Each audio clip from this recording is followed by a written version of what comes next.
We are live now, sir. Okay. Bismillahirrahmanirrahim. Assalamu alaikum. আজকে আমরা আবার অনেক দিন পরে Moinul Haque lecture series number 18 এ join করছি. This lecture series used to be carried out every month in honor of Mir Moinul Haq Masood. Our first lecture presentation was on November 28, 2020.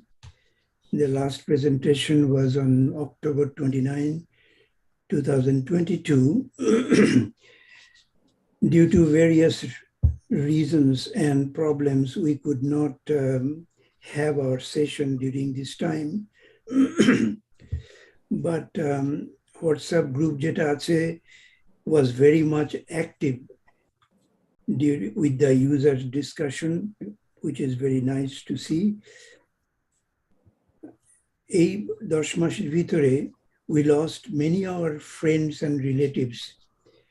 We'll have some obituary, shok barta, remembering them today.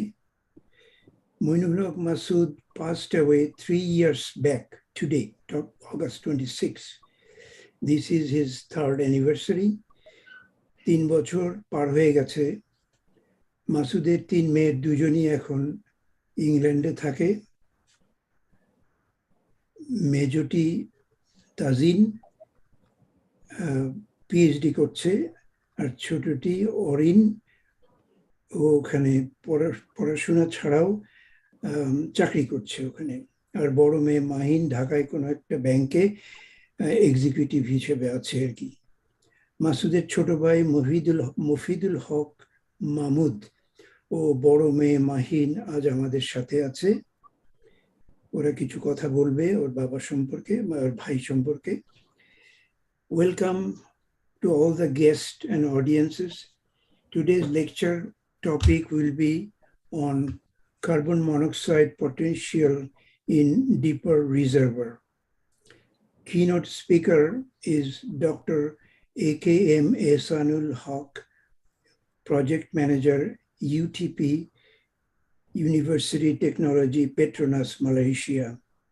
This university is very much research-oriented and is one of the top, or rather the top university right now in Malaysia. I was working at Petronas when it was established in 1997. We have panel speaker with Ehsanul Haq, Dr. Jamilur Rahman, Guest Research Associate from University of Oslo, Norway. On behalf of the audience, I thank our organizer for their technical session and for their hard work in arranging the session. The organizers, Nazim Ahmed join করছে Calgary থেকে, মর্তুজা চিশতি ঢাকা থেকে, Monowar Ahmed Ottawa থেকে join করার কথা ছিল কিন্তু অসুস্থতার কারণে বোধহয় জয়েন করতে পারছে না আপাতত। জসিম উদ্দিন ঢাকা এবং আমি হিউস্টন থেকে। Our chief coordinator হলো Nazim Ahmed. He is doing a great job coordinating meetings every time. Our Zoom administrator, যে আমাদের এই সমস্ত Zoom meeting পরিচালনা করছে আর কি, কাজী আজিজুর রহমান ঢাকা থেকে। আজকের সেশনের মডারেটর জসিমউদ্দিন, জিওস consultant and retired geologist of BAPEX, Petrobangla, and IOC Dhaka, International Oil Companies, Dhaka, and joining from Dhaka. Once again, thank you all for joining the session today. I now hand over to Jashim. Thank you. সবাইকে ধন্যবাদ। শুভ সকাল, শুভ সন্ধ্যা। আমি বাংলায় বলছি কারণ আমরা সবাই আসলে বাংলা ভাষাভাষী এখানে যারা আছে, আপনাদের সবাইকে আবার সুস্বাগতম। অনেক দিন আজকে আমাদের মনিউল ভাইয়ের যেটা আমাদের নাজ স্যার বলে গেছেন 3য় মৃত্যু বার্ষিকী। এই দিনেই উনি আমাদেরকে ছেড়ে যান 3 বছর আগে ঠিক। এছাড়াও এই সময়কালে যেটা নাজ ভাই বলেছেন, আমাদের অনেক প্রথিতযশা ভূতত্ত্ববিদ, ভূবিজ্ঞানী অনেকেই মারা গেছেন। সেটা আমাদেরকে টিপু ডক্টর তিনি আপনাদেরকে সেটা তাদের নাম এবং তাদের সম্পর্কে আলোকপাত করবেন।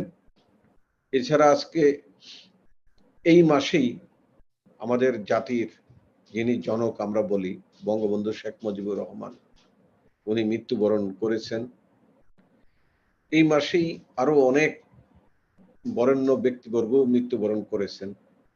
আমরা সকলের জন্য আমরা শোক প্রকাশ করছি। আমি টিপুকে আহ্বান করব যে আমাদের যে প্রথিতযশা এবং শ্রদ্ধেয় ভূতত্ত্ববিদ এবং ভূবিজ্ঞানীরা মৃত্যুবরণ করেছেন, হ্যাঁ, তাদের উদ্দেশ্যে কিছু বলা এবং তাদেরকে স্মরণ করা। টিপু প্লিজ।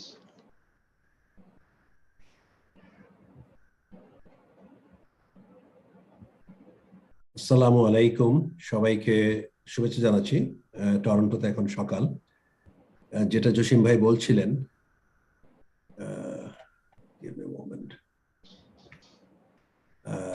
আসলে হ্যাঁ, সময়ের পরিক্রমায় আমরা আমরা চলে যাই এই দুনিয়া থেকে। ঠিক তেমনি ভাবেই আমাদের শ্রদ্ধেয় মীর ময়নুল হক ভাই চলে গিয়েছেন আজকের থেকে 3 বছর আগে। ওনাকে স্মরণ করেই এই প্ল্যাটফর্ম তৈরি হয়েছিল এবং obviously at the very beginning I would like to express my gratitude and thanks to Naz sir, Jasim ভাই, নাজিম ভাই, মনোয়ার ভাই, চিশতি ভাই, আমাদের আইটি এক্সপার্ট আজিজ সাহেব। মানে ওনারা যে 3 বছর যে কন্টিনিউয়াস এফোর্ট দিচ্ছেন এবং আমরা এখানে অনেক ভালো কিছু আলোচনা করার সুযোগ পেয়েছি। সো এটা আসলে অ্যামেজিং। তো আমরা আজ বেশ কিছুদিন পরে একত্রিত হলাম। শেয়ারিং থেকে এটা আবার চলে গেল, sorry, give me a moment. তো আসলে যেটা বলছিলাম যে সময়ের পরিক্রমায় প্রকৃতির নিয়মেই আমরা এই আমাদের ফিজিক্যাল এক্সিস্টেন্স একসময় হারিয়ে যাবে, কিন্তু কথা হলো যে তার মধ্যেও আমরা কিন্তু আসলে বেঁচে থাকি। হ্যাঁ, বেঁচে থাকি এবং এটা কর্মের মাধ্যমে। তো এবং যার ফলে আমাদের মাঝে এই মীর ময়নুল হক ভাই বেঁচে আছেন এবং তাকে ঘিরেই কিন্তু আজকে আমরা এই যে একসাথে হচ্ছি। তো যে কথাটা বলছিলাম যে এই গত, আপনারা কি স্ক্রিন দেখতে পাচ্ছেন? হ্যাঁ, সরি। আমরা প্রথমেই যার কথা স্মরণ করব যে 2022 সালের, যেহেতু নাস স্যার বলেছেন আমাদের লাস্ট মিটিংটা ছিল, ইট ওয়াজ অক্টোবর 29 লাস্ট ইয়ার। তার কিছুদিন পরেই আমরা একজন অতি পরিচিত, হয়তোবা যারা নতুন প্রজন্মের তারা অনেকে ওনাকে জানেন না, বা উনি সরাসরি জিওলজিক্যাল প্রফেশনে ছিলেন না, কিন্তু উনি একজন ভূতত্ত্ব ছাত্র ছিলেন এবং উনি একজন বীর মুক্তিযোদ্ধা, একজন ব্যুরোক্রেট হিসেবে বাংলাদেশ সরকারের জন্য কাজ করেছেন, সরকারের সাবেক অতিরিক্ত সচিব ছিলেন, বিদ্যুৎ উন্নয়ন বোর্ডের চেয়ারম্যান হিসেবে দায়িত্ব পালন করেছেন নুরুদ্দিন কামাল মাহমুদ।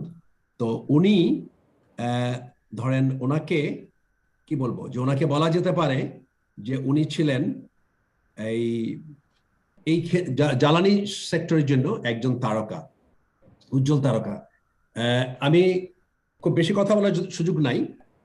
আমি ওনার সাথে, আমি যখন ঢাকা বিশ্ববিদ্যালয়ের ছাত্র ছিলাম, ছাত্র থাকা অবস্থায় যেহেতু বিভিন্ন ভূতত্ত্ববিদদের বিভিন্ন ইন্টারেস্ট নিয়ে কাজ করা শুরু করেছিলাম, আমার মনে আছে তখন এই নুরুদ্দিন মাহমুদ কামাল স্যার ইয়েতে ছিলেন, তখন যুগ্ম সচিব, জয়েন্ট সেক্রেটারি ছিলেন ইএমআরডির। আমি ছাত্র অবস্থায় ওনার সাথে দেখা করতে গিয়েছিলাম। আমার সাথে আমার ব্যাচের 4-5 জন ছাত্র ছিল। আমরা just we had discussed some common issues. তো আমি দেখলাম যে সাধারণত কি হতো, আমি আরো কত আগের কথা বলতেছি, সে অলমোস্ট 35-40 ইয়ার্স ব্যাক। তো একজন ব্যুরোক্রেট, উনি গেলাম, জাস্ট পরিচয় দিলাম যে, is it okay, can you hear me? হ্যাঁ, শুনতে পাচ্ছি। তো গেলাম যে আমরা জিওলজির ছাত্র, উনি আমাদেরকে খুব আপ্যায়ন করলেন, বললেন যে আসো বসো। তো উনি প্রায় 1 ঘন্টা সময় দিয়েছিলেন। আমার সেই কথাগুলো এখনো মনে আছে যে উনি কতটা ইজি গোয়িং ছিলেন, এবং মানে আমাদেরকে, আমরা যদি ছাত্র ছিলাম বাট আমাদেরকে উনি কিন্তু ঠিকই, একটা minute, I am getting some, my laptop is giving some sound, I don't know what's wrong. আচ্ছা যাক, আমি সময় সংক্ষেপ করি। তারপরে আমরা যার কথা বলবো, উনি ঢাকা বিশ্ববিদ্যালয়ের এই 70 ব্যাচের ছাত্র, 1960-এর এমএসসির ছাত্র, গিয়াসউদ্দিন সাহেব। উনি পেট্রো বাংলার ডিরেক্টর ছিলেন। উনিও স্ক্রিনে আসে 200, নাই, হ্যাঁ হবে কে? স্ক্রিনে আসে নাই গিয়াসউদ্দিন সাহেব। আচ্ছা, আসে নাই, না কিন্তু আমি তো দেখতে পাচ্ছি। আচ্ছা, এখন দেখতে পাচ্ছেন? না, আমার স্ক্রিনে তো এখনো আসেনি। নার্স স্যার বা অন্যরা কি দেখতে পাচ্ছেন? মাহমুদ কামাল এখনো স্ক্রিনে আছে।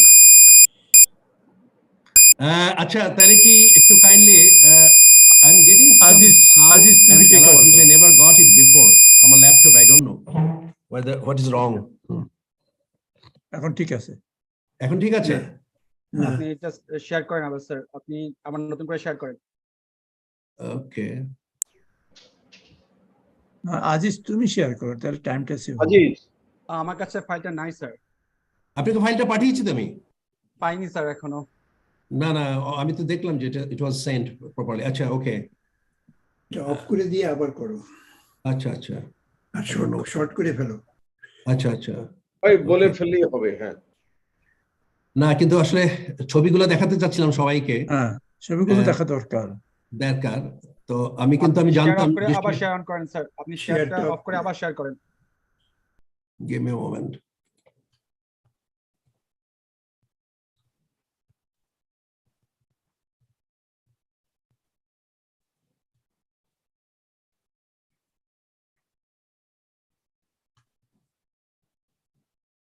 আজিজ, হোয়াটসঅ্যাপের কোর গ্রুপে কিন্তু এটা আছে, ওখান থেকে নিতে পারতাম।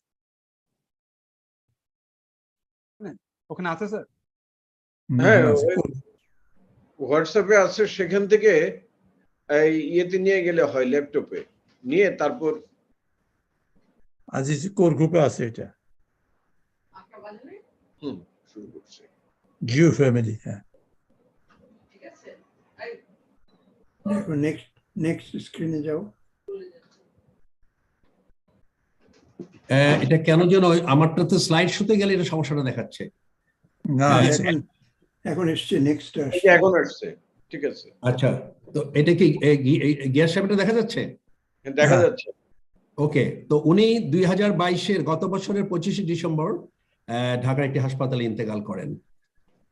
এরপরে আমরা যার কথা বলবো, উনি ঢাকা বিশ্ববিদ্যালয়ের ভূতত্ত্ব বিভাগের অনার্স 2য় ব্যাচের মীর আজিজুল হক সাদ, মার্কিন যুক্তরাষ্ট্রের শিকাগোতে ইন্তেকাল করেন, এবং এটা এই বছরের 2023-এর জানুয়ারির 15 তারিখে। আপনারা দেখতে পেয়েছেন? হ্যাঁ, এ হচ্ছে মাসুদের আপন চাচাতো ভাই। আচ্ছা, এবং আমরা বোধহয় স্যার আপনার কাছ থেকেই প্রথম মেসেজটা পেয়েছিলাম। আচ্ছা, আপনি প্রথম আমাদের সাথে শেয়ার করেছিলেন ওই প্ল্যাটফর্মে। মইনুল হক মাসুদেরই চাচাতো ভাই, আপন চাচাতো। আচ্ছা, এখন যার কথা বলবো, যে কথা বলছিলাম, যে প্রকৃতির নিয়মে সময়ের পরিক্রমায় আমরা এক সময় ঝরে যাই, এটাই স্বাভাবিক। কিন্তু মাঝে মাঝে কেউ কেউ চলে যায় হঠাৎ করে আমাদের কাছ থেকে, যাকে আমরা অকাল মৃত্যু বলি, যা আমাদেরকে খুব একটু বেশি করে কাঁদায়। 2023-এর জানুয়ারির 5 তারিখে ঢাকা বিশ্ববিদ্যালয়ের ভূতত্ত্ব বিভাগের অনার্সের 41তম ব্যাচের ডক্টর শরীফ মোস্তাক শুভ্র মার্কিন যুক্তরাষ্ট্রে ইন্তেকাল করেন। তিনি অবার্ন ইউনিভার্সিটিতে পিএইচডি থিসিস ডিফেন্স করার জন্য প্রস্তুত ছিলেন। থিসিস ডিফেন্স করতে পারেননি, he was ready for defending his thesis. পরবর্তীতে এই বছরের 8ই মে কনভোকেশনে তার ডিগ্রি কনফার করা হয়। সো এটা খুবই কষ্টের একটা ব্যাপার ছিল আমাদের জন্য। এবছরের ফেব্রুয়ারি 2 তারিখে সেই একই ব্যাচ 2 এর, যিনি ওই যে ব্যাচ 2 এর ওয়ালিউর রহমান মিনু ভাই ইন্তেকাল করেন। আমি ব্যক্তিগতভাবে ওনার সাথে আমার খুব ভালো সম্পর্ক ছিল, যেহেতু আমি হাইড্রোজিওলজি নিয়ে কাজ করি। তিনি খুব একজন অমায়িক এবং খুবই স্বল্পভাষী মানুষ ছিলেন। আমরা আমাদের আরেক বন্ধু, আমাদের 3 ব্যাচ পরের অনার্স ব্যাচ 15-এর আব্দুল সালাম খান, অনেকদিন যাবতীয় কানাডার ক্যালগারিতে বসবাস করছেন। উনি ম্যাসিভ হার্ট অ্যাটাকে ইন্তেকাল করেন। আর আমাদের এই জিও সায়েন্স পরিবারের সর্বশেষ যাকে হারিয়েছি, জিওলজির অনেকেই হয়তোবা তাকে চিনেন না, বাট যারা জিএসবিতে কাজ করেছেন তারা চিনেন। আমি নিজেও চিনতাম তাকে। অত্যন্ত ভালো একজন মানুষ ছিলেন। He was an expert geophysicist, doctor Idris Miah. উনি এবছরের 24শে জুলাই ইন্তেকাল করেন। তিনি আসলে ঢাকা বিশ্ববিদ্যালয়ের পদার্থবিজ্ঞানের ছাত্র ছিলেন এবং আমাদের যে অনার্স 6 ব্যাচ, অর্থাৎ মীর ফজলুল করিম আজাদ, তারপরে আমাদের প্রফেসর হুমায়ুন আক্তার, প্রফেসর নজরুল ইসলাম খন্দকার, ওই ব্যাচের ছিলেন। তো এই হলো যারা আমাদের মাঝ থেকে এই গত কয়েক মাসে চলে গেছেন, তাদের সম্পর্কে বললাম। আমরা সবাই তাদের বিধি আত্মার মাগফিরাত কামনা করি এবং সবার তরফ থেকে তাদের পরিবারের প্রতি আমাদের শোক সমবেদনা সব রইল। ধন্যবাদ আপনাদের। Thank you. ধন্যবাদ টিপু। মীর মনিউল হক, ওনার সেই প্রথম মৃত্যু বার্ষিকী, প্রথম মৃত্যু দিনের পর আমরা যেই জিওলজিস্টরা বা ওনার অনুরাগী যারা ছিলেন, আমরা যে অনুষ্ঠান করেছি, শোক সভা করেছি, আমরা পরের বছরও সেটাকে কন্টিনিউ করেছি, অদ্যাবধি কন্টিনিউ করেছি। আমরা অনেকগুলো কার্যক্রম করেছি। তো সেগুলো সংক্ষিপ্তভাবে আমাদের মর্তুজা আহমেদ ফারুক উনি আপনাদের সামনে পেশ করবেন।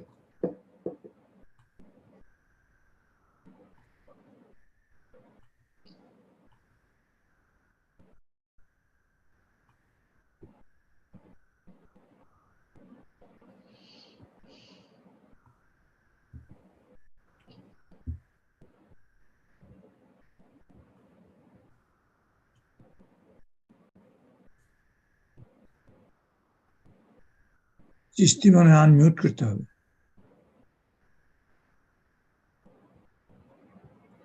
কোনো শব্দ পাওয়া যাচ্ছে না চিশতি।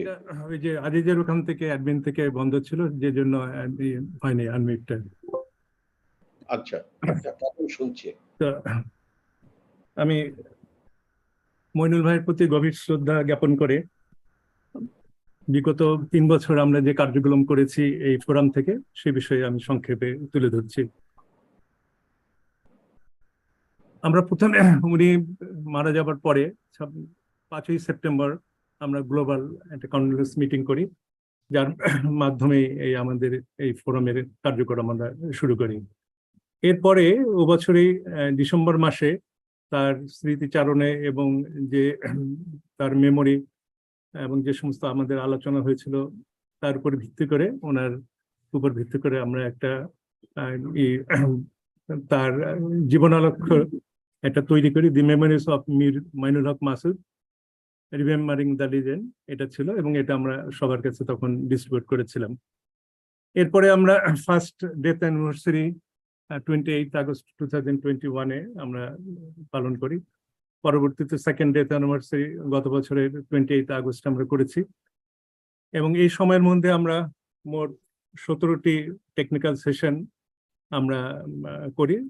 প্রথম টেকনিক্যাল সেশনটি ছিল নভেম্বরের 2020 নভেম্বরে।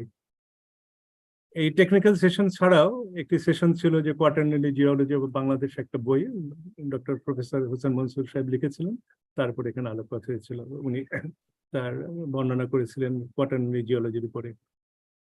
এছাড়া আমরা একটা ডিজিটাল, গত বছর একটা ডিজিটাল পাবলিকেশন করি এবং সেটা সবাইকে ডিস্ট্রিবিউট করা হয়েছিল, এই গ্রুপের মধ্যে ডিস্ট্রিবিউট করা হয়েছিল, যে আমাদের যতগুলো তার স্মরণে আমরা যা যা করেছি, যে সমস্ত টেকনিক্যাল সেশন হয়েছিল, এটার বেশিরভাগ সেশনেই এনার্জি অন পাওয়ার ম্যাগাজিনে প্রকাশিত হয়েছিল। ওনার সম্বন্ধে যে সমস্ত নিবন্ধ প্রকাশিত হয়েছিল তারকে কম্পাইল করে ওনার রিমেম্বারেন্সে দি আওয়ার প্রাইড মির মইনুল হক এই শিরোনামে আমরা তৈরি করেছিলাম।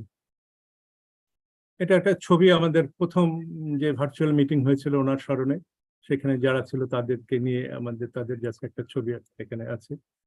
নেক্সট হলো যে ওনার উপর যে মেমোরিতে আমরা যে একটা বই পাবলিশ করেছিলাম, সেটা বই ঠিক না, স্মরণিকা পাবলিশ করেছিলাম, সেটার কভার পেজ, এবং এটা আমাদের গ্রুপে আমরা দিয়েছিলাম সবার কাছে। এরপর ফার্স্ট ডেথ অ্যানিভার্সারিতে যারা ছিল সেটা আমরা পালন করি 28-এ। এরপর সেকেন্ড 28 আগস্ট, আর থার্ড হলো আজকে আমরা করতে যাচ্ছি। এবং এইসবের মধ্যে যেসব টেকনিক্যাল সেশন ছিল সেখানে আমরা প্রথমেই আমাদের প্রফেসর বদরুল ইমাম ভাই, ওনাকে দিয়ে আমরা শুরু করেছিলাম। তারপরে ছিল কাজী মতিন, এরপরে মাহবুবা আলম, ডক্টর ফরিদ ভাই, এবং মাহবুব মহিউদ্দিন শিকদার টিপু সে ছিল। এছাড়া ফজলুল করিম আজাদ, তারপরে খালিস নওয়াজ, ফরিদ আহমেদ, ফরিদউদ্দিন ফরিদ ভাই, এছাড়া আবু ইউসুফ আবিদ লোধি, এরপরে ছিলেন আপনার Aminul Islam, then doctor Liz, professor Hossain Mansur, William Satterfield, তারপরে মোহাম্মদ টিপু, বদরুল ইমাম এগেইন, এবং তারপরে ছিলেন মুস্তফা সারওয়ার।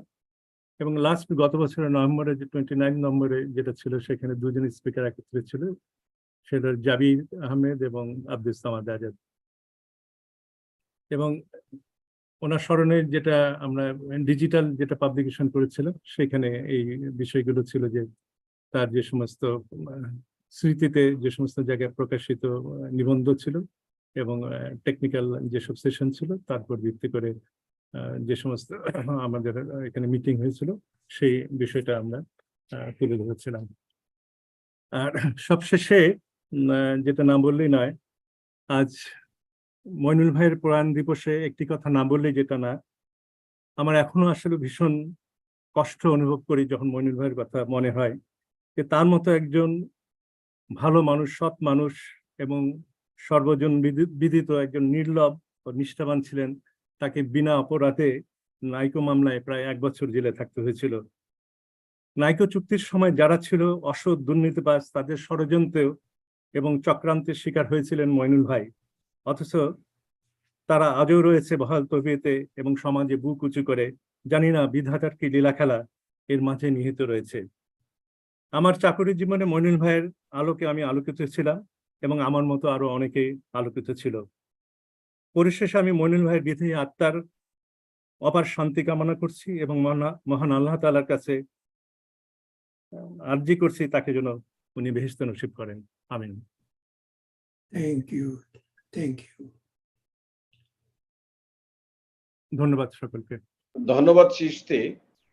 আরেকটা বিষয় আপনাদের অবগতির জন্য বলছি, আমাদের প্রতি সেশনে যে সাবজেক্ট ম্যাটার ছিল সেটা কিন্তু ওই জার্নালে, যেটা ওই ফোর্টনাইটলি বের হয়, মুর্তজা আহমেদ ফারুক চিশতি তার সম্পর্কে ওই বিষয়গুলো সেখানে লিখতেন, এবং সেটা তো বিভিন্ন মহলে বিভিন্ন জায়গায় এই বিষয়গুলো পরবর্তী সময়ে রিটেন ডকুমেন্টস হিসাবে সংরক্ষিত হতো এবং প্রচারিত হতো। চিশতি সেটা নিরলসভাবে সেটা চালিয়ে গেছেন এবং করে যাচ্ছেন, এবং হয়তো আজকের যে সেশন আছে এই সেশনটাও আগামীতে আমরা দেখতে পাবো। ধন্যবাদ চিশতিকে।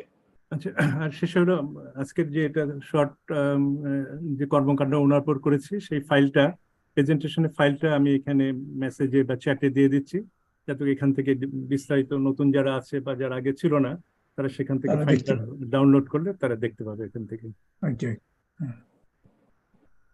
এখন মাহিন বলুক। হ্যাঁ, মাহিনের পরিচয়টা বলো আবার, অনেকে তো নতুন এখানে আছে। তুমি বলো, তুমি বলো। মাহিন আমাদের অত্যন্ত স্নেহের, মনিউল ভাইয়ের মেয়ে। তো সবাই যারা মনিউল ভাইয়ের সঙ্গে সংশ্লিষ্ট ছিলেন প্রত্যেকেই তাদের আমাদের প্রফেশনের প্রতি যে আনুগত্য, আমাদেরকে যে একটা শ্রদ্ধাবোধ, সবকিছু যে পরাকাষ্ঠা যেটাকে বলা যায় প্রদর্শন করেছেন। সেই মাহিন তার বাবা সম্পর্কে এবং তার অবদান সম্পর্কে ওরা ওদের চোখে যা দেখেছে আলোকপাত করবে। মাহিন।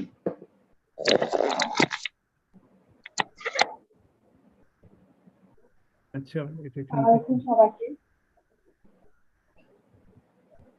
শোনা যাচ্ছে আমার কথা? হ্যাঁ, শোনা যাচ্ছে। শুনে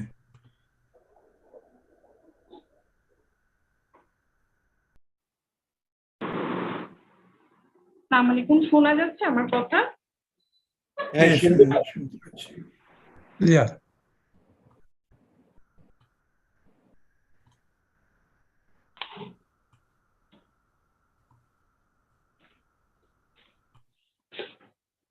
আমি মাহিন, মীর মইনুল হকের বড় মেয়ে। আজকে সবাইকে দেখে অনেক ভালো লাগছে এতদিন পরে। কিস্তি চাচা, নাস চাচা, জসিম চাচা, নাজিম চাচা সবাইকে দেখে আরো ভালো লাগছে যে আপনারা যে মনে রাখছেন দেবটাকে, সেটার জন্য। 3 বছর হয়ে গেছে, অনেকটা সময়। মানুষ তো এখন কোভিড বা ওই পিরিয়ডটাকে অলমোস্ট ভুলেই আছে। আমাদের কাছে তো আর ভোলা হয় নাই, আমাদের কাছে এটা রয়ে গেছে আর কি।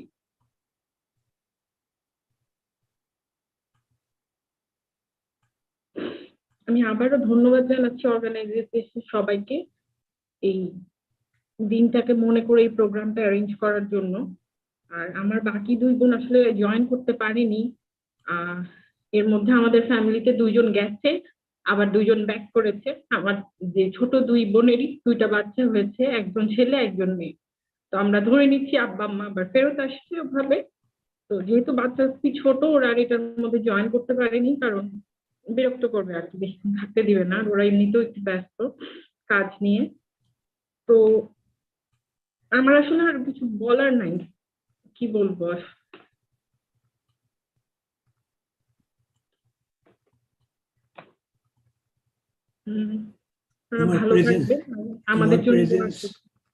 তোমার প্রেজেন্স আমাদের খুব ভালো লেগেছে। আমরা মানে এখনো মাসুদের কথা স্মরণ করি। এটাই অনেক, আর কি, আর কিছু আসলে চাওয়ার নাই।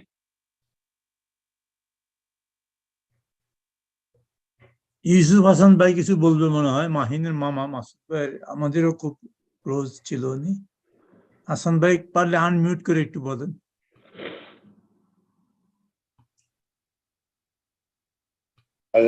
ঠিক আছে, হ্যাঁ বেটা ঠিক আছে।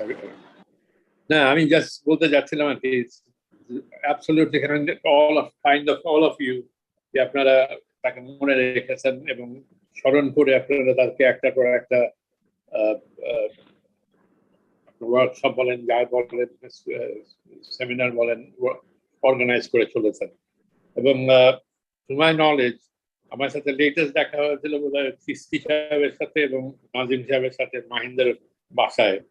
That was the first and the last time I met both of you. নাজিমের সাথে দেখা হয়েছে বেশ কয়েকবার। তো মাসুদের সম্বন্ধে বলার তো কিছু বিশেষ নেই, কারণ আপনারা সবাই বলে দিয়েছেন।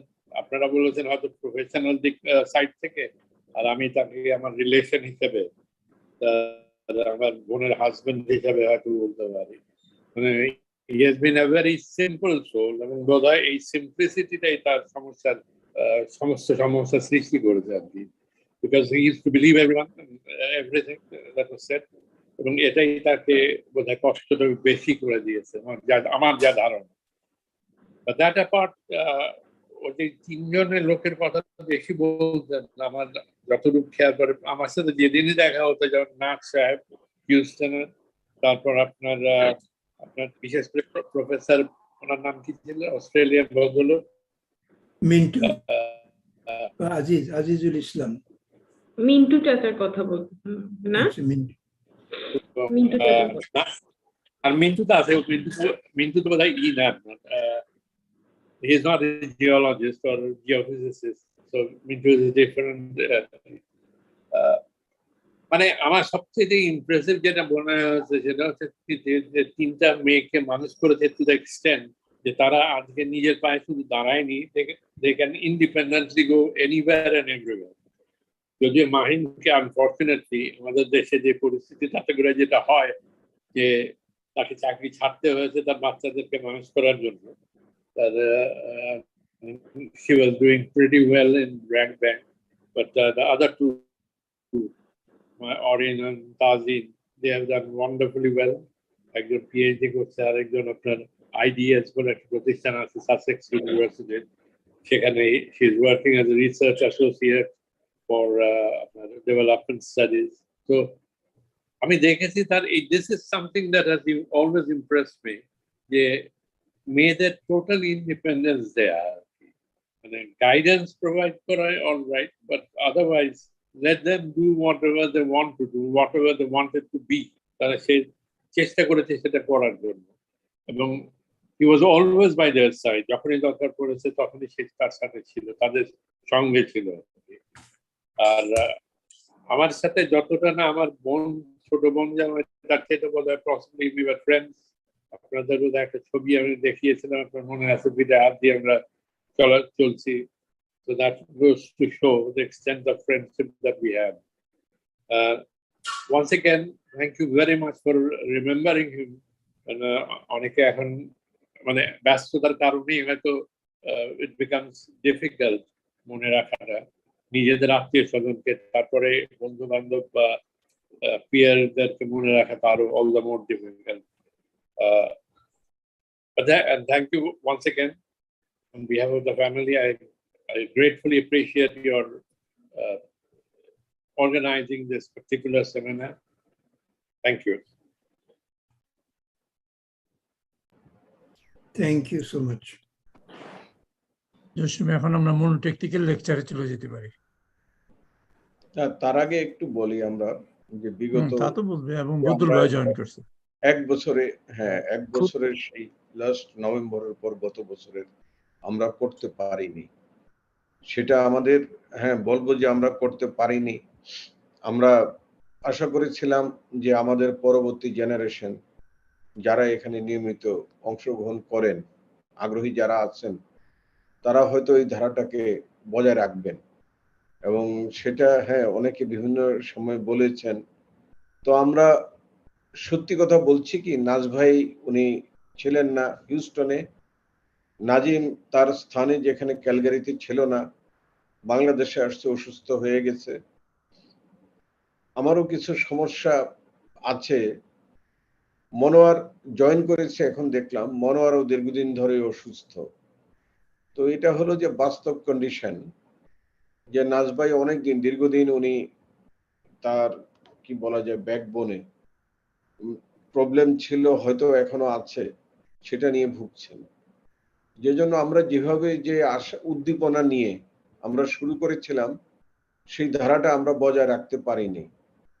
তো আমরা আশা করব যে আমাদের যারা এখানে আছেন বা হয়তো তারা করবেন, যে নতুন নতুন অনেক তথ্যে আমাদের সেই সাধারণ জিওলজি বলেন বা মইনুল ভাইয়ের focused subject well and gas, এই বিষয়ে যে অগ্রগতি হয়েছে, যে সমস্যা আছে, সেই বিষয়গুলিকে আপনারা আলোকপাত করবেন এবং আগ্রহ সঞ্চার করবেন এবং আমাদের নাজিমের কাছে পাঠাবেন। আমরা সেই প্রত্যাশাই করি, এবং সেভাবেই আমাদের চিন্তা চেতনায় ভাবনায় মনুল ভাই সেটা সঞ্চারিত করে দিয়েছেন। সেই আমরা আশা করব এই ধারাটা যদি আমরা বজায় রাখতে পারি, তাহলে মনুল ভাইকে স্মরণ করা হবে, সেই সাথে সাথে আমরা আধুনিক জ্ঞান বিজ্ঞানে আমরা সমৃদ্ধ হব। এই একটা আহ্বান আমাদের পক্ষ থেকে আপনাদের সকলের কাছে রয়ে গেল। এখন নাজ ভাই বা উনি আমাদের, আমরা ভাই এত আমাদের হয়ে গেছে, উনি কিন্তু আমাদের টিচারও ছিলেন। আমরা যখন স্বাধীনতার পর প্রথম ব্যাচ, স্বাধীনতার পরের ব্যাচ আমরা যখন ঢুকি, তখন উনি আমাদের শিক্ষক ছিলেন এবং আমাদেরকে প্রথম ফিল্ড পার্টিতে নিয়ে গেছেন। তারপর আমাদের সঙ্গে এত ঘনিষ্ঠতা, তখন ছাত্র শিক্ষকের থেকে ভাই ভাই আমরা রূপান্তর হয়ে গেলাম। আমরা কখনো ভাই বলি, কখনো ছাড় বলি। তো সেই নাৎসারের উৎসাহ, উদ্দীপনা এবং সবকিছু এর মধ্যে একটা বড় একটা প্রভাবকের মতো কাজ করেছে। এখন ওনার সেই শারীরিক অবস্থা সবকিছু নিয়েও উনি সেটা চালিয়ে যাচ্ছেন। আমরা এখন আমি ওনাকে খুব সকলের খুব ভালো পক্ষ- আছি, এখন খুব ভালো আছি। জি Thank you. যে আমরা সকলের পক্ষ থেকে ওনাকে বলছি উনি যাতে সুস্থ থাকেন, ভালো থাকেন, এবং আমাদের সকলে আপনারা সবাই যাতে ভালো থাকেন সেটাই কামনা করি। এখন আমাদের নাথ স্যার দ্বিতীয় পর্ব শুরু করবেন। Please Nath sir. হ্যাঁ, তোমরা চালিয়ে যাও। এখন আমি তো তোমার হাতে দিয়ে দিয়েছি। Thank you so much. না, You go আপনি ahead. ইনিশিয়াল যে সাবজেক্টটা সেটা তো ধরেন আমাদের কাছে নতুন এবং নতুন একটা বিষয়। হ্যাঁ, এই বিষয়টা তো আমার মনে হয় আমরা সার্কুলেট করেছি তার একটা সিনপসিস, এবং সেটা হয়তো অনেকে অবগত আছে বা অনেকে অবগত নাই। যে বিষয়টা ও বলবে সেটা তো ডিটেলস বলবে, তার আগে আমার মনে হয় যে আমরা একটু আলোকপাত করতে পারি নাজ ভাই। এটা আই থিঙ্ক নাজিমের কাছে আছে, তা এটা আমি রাইট নাও আমার সামনে নেই। নাজিম, আমরা এক কাজ করি, সরাসরি ওই আমাদের কিনুক স্পিকারকে পরিচয় করায় দেই, ওই বলুক এটা। হ্যাঁ, আচ্ছা। এখানে ওই আমি বলছি একটু, the focus of this presentation অভিদুল ভাই is to examine the potential of carbon dioxide storage in the deeper siliciclastic reservoir of Malaysia. By analyzing this case study, useful insights can be gained that are relevant to Bangladesh's carbon management strategies. The paper examines geological characteristics and the efficacy of carbon capture and storage initiatives in Malaysia, drawing parallels with the situation in Bangladesh. The talk will address the regulatory perspectives and public attitude that are crucial for promoting the effective adaptation of sustainable carbon capture and storage, CCS technologies. And in general, the publication provides a set of recommendations aimed at supporting Bangladesh's endeavor towards achieving carbon neutrality, thereby making a significant contribution to global efforts in mitigating climate change. Go ahead, Ehsan.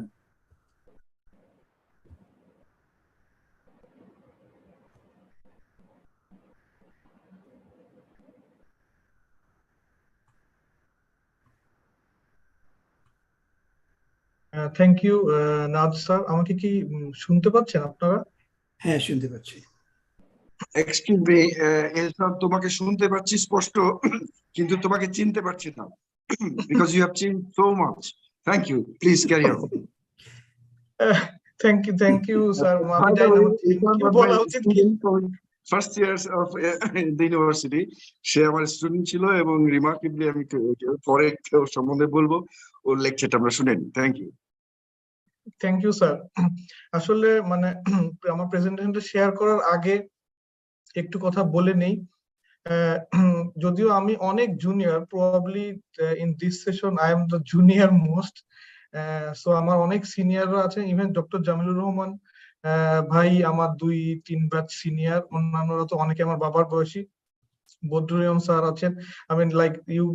আপনারা সবাই হচ্ছে like you guys were like our heroes, you know. So এইটা দেখে আমরা আসলে মানে জিওলজিতে আসার পরে we were always hearing a lot about how the subject is, আমাদের সিনিয়ররা কিভাবে কি করছে।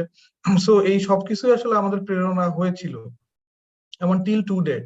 সো এই সেশনটা যেহেতু আসলে মীর মইনুল হক স্যারের স্মরণে, যদিও আমি অনেক জুনিয়র, বাট আমার একটা অপরচুনিটি হয়েছিল আসলে, মানে আমি যদি 1 মিনিট পারমিশন পাই, probably I would like to talk. So আমি মইনুল হক স্যারের সাথে আসলে মানে আমাদের ডিপার্টমেন্টে আমি 2004-05 ব্যাচ। সো ডিপার্টমেন্টে পেট্রোলিয়াম জিওলজিতে আগ্রহের জন্য বদরুল স্যার, তারপরে হোসেন মনসুর স্যার, হুমায়ুন আক্তার স্যার, ওনারা বাদে আসলে বাইরের কোন সিনিয়র হিসেবে আসলে মইনুল হক স্যারের contribution in my my shaping my career towards petroleum was big. এটা হয়তো অনেকেই যায় না, অথবা আমি শেয়ার করা হয়নি। মানে আমি থার্ড ইয়ার ফোর্থ ইয়ারে পেট্রোলিয়াম নিয়ে খুব ঘাটাঘাটি করতাম, বদরুল স্যারকে দেখে অনেক মানে ফিল করতাম, যে এক্সাইটেড ফিল করতাম যে wow there are so much to do in this field. তো আমি একদিন স্যারের কন্ট্যাক্ট জোগাড় করি মইনুল হক স্যারের, এবং স্যারকে যোগাযোগ করার পর স্যার আমাকে বলেন যে তুমি চলে আসো।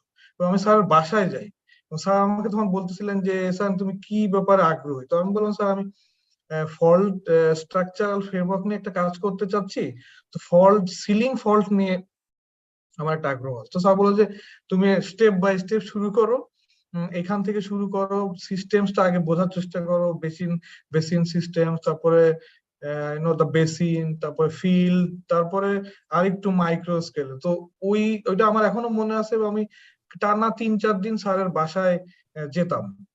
স্যারের ওই যে বাসাটা খুব সম্ভবত তখন ফার্ম গেটের কাছাকাছি ওই জায়গাটাতে ছিল। তো ওইখানে স্যারের বাসায় আমি যেতাম, স্যার খাওয়াতেন, আবার স্যারের লিভিং রুমে বসে 3-4 ঘন্টা মানে আমরা আলাপ করতাম। তো এইটা আসলে স্যারের সাথে আমার কমিউনিকেশনটা এরপরেও ছিল, বাট আসলে খুব ফেস টু ফেস কমিউনিকেশন ওইটাই ছিল থার্ড ইয়ার ফোর্থ ইয়ারে। সো এরপরে তো আসলে আমাদের শ্রদ্ধেয় স্যাররা ওনাদের প্রেরণায় অনুপ্রেরণায় আই কেম অ্যালং, এবং আমার আসলে পেট্রোলিয়ামের প্রতি আগ্রহটা সবসময় ছিল তখন থেকে, and I kept it to date. So আমি সবাই হয়তো মানে এইটা অ্যাটলিস্ট ইন্ট্রোডাকশনে জেনে গেছেন যে আমার প্রেজেন্টেশনটা is about carbon dioxide storage, we call it carbon dioxide geological storage. So এটার উপরই আমার প্রেজেন্টেশনটা। এবং মালয়েশিয়াতে যেহেতু আমি পেট্রোনাসের সাথে কাজ করছি very closely, so in couple of projects I am currently leading as a project manager for Petronas, and we are also collaborating with the Energy Ministry, MPM of Malaysia. So as a Bangladeshi এবং ঢাকা ইউনিভার্সিটির জিওলজির প্রাক্তন ছাত্র হিসেবে আমি সবসময় আসলে এখনো আমার মনে হয় যে কোনোভাবে যদি বাংলাদেশে কোনো একটা কাজ করা যায় তো, কিংবা কন্ট্রিবিউট করা যায় তো, ওরকম অপরচুনিটি খুব বেশি পাইনি, except I served for short amount of time in Chevron 2012 থেকে 15। সো ওই সময় কিছু কাজ করার সুযোগ পাইছি 2-3টা গ্যাস ফিল্ডের উপরে। সো আমি আসলে ভাবছিলাম যে এই CO2 স্টোরেজ CCS-টা probably in future it's going to happen. And interestingly এশিয়াতে জিওলজিক্যাল কার্বন স্টোরেজের we are just starting to roll this up. Like Europe is one of the pioneers এই ফিল্ডে। সো আমরা আসলে এটাই ইন্ট্রোডিউস করতে চাচ্ছি। সো এইটার এসেন্সই আসলে আমার প্রেজেন্টেশনটা। So with that in mind, with the permission from the host, probably I would like to share the screen. শুরু করো।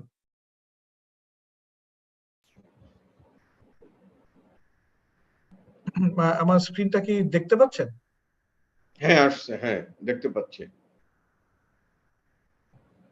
আচ্ছা,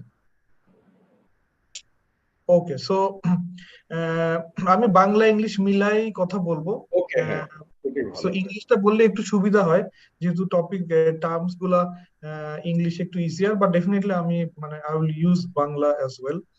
সো কাজটা আসলে ongoing, we are currently doing it, so I thought that it's a good idea to pitch it to our seniors that are living across the planet.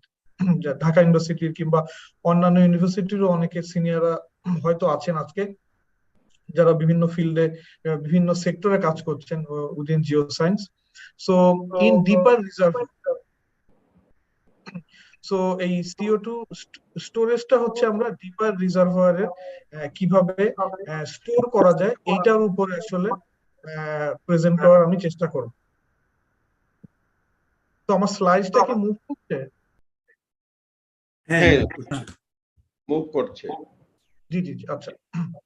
So carbon CCS, যেটা it's a very trendy topic now and it's a very important topic, I would say.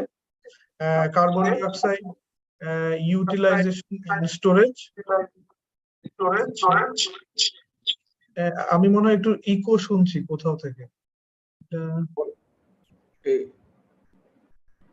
সব sir সবাইকে অনুরোধ করবো, যদি দুটো একসঙ্গে open থাকে না সলভ করা হয়েছে তাহলে স্যার, ল্যাপটপ অথবা একটা বন্ধ করে দিতে হবে। জি এখন মনে হয় ঠিক আছে। হ্যাঁ, so আমরা I think I don't need to introduce carbon dioxide, we all know what it is.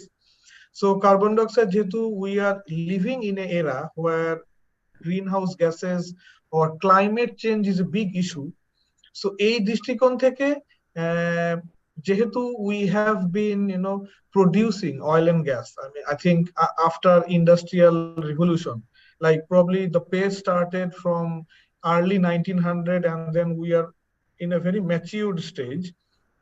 আসলে এটা এই পুরো কনসেপ্টটাই আসলে ইভলভ করছে from this perspective that the emission that we have made can also be recovered partly.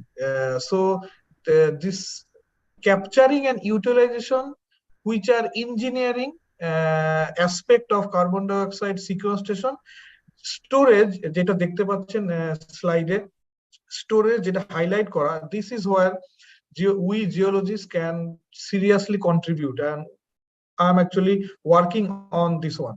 এটা অনেকগুলো section আছে, অনেক টেকনিক্যালিটিস আছে, যেটা আমি চেষ্টা করব two simplify.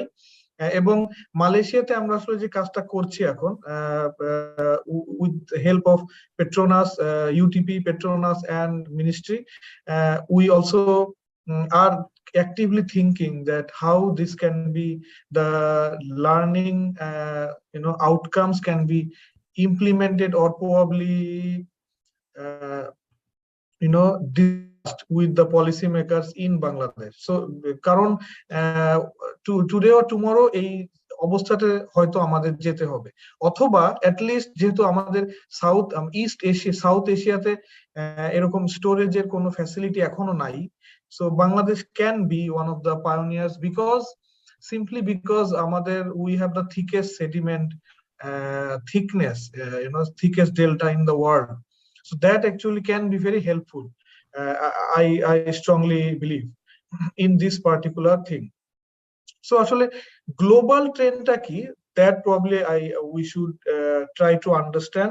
You can see on the right the graph that shows that our gap to net zero emission is massive, which actually means that we have a lot to do.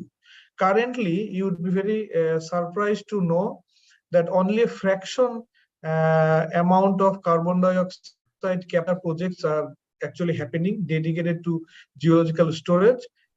It's around 7 million ton per annum, which is very low compared to what we are planning to bring the whole planet to net zero emission level.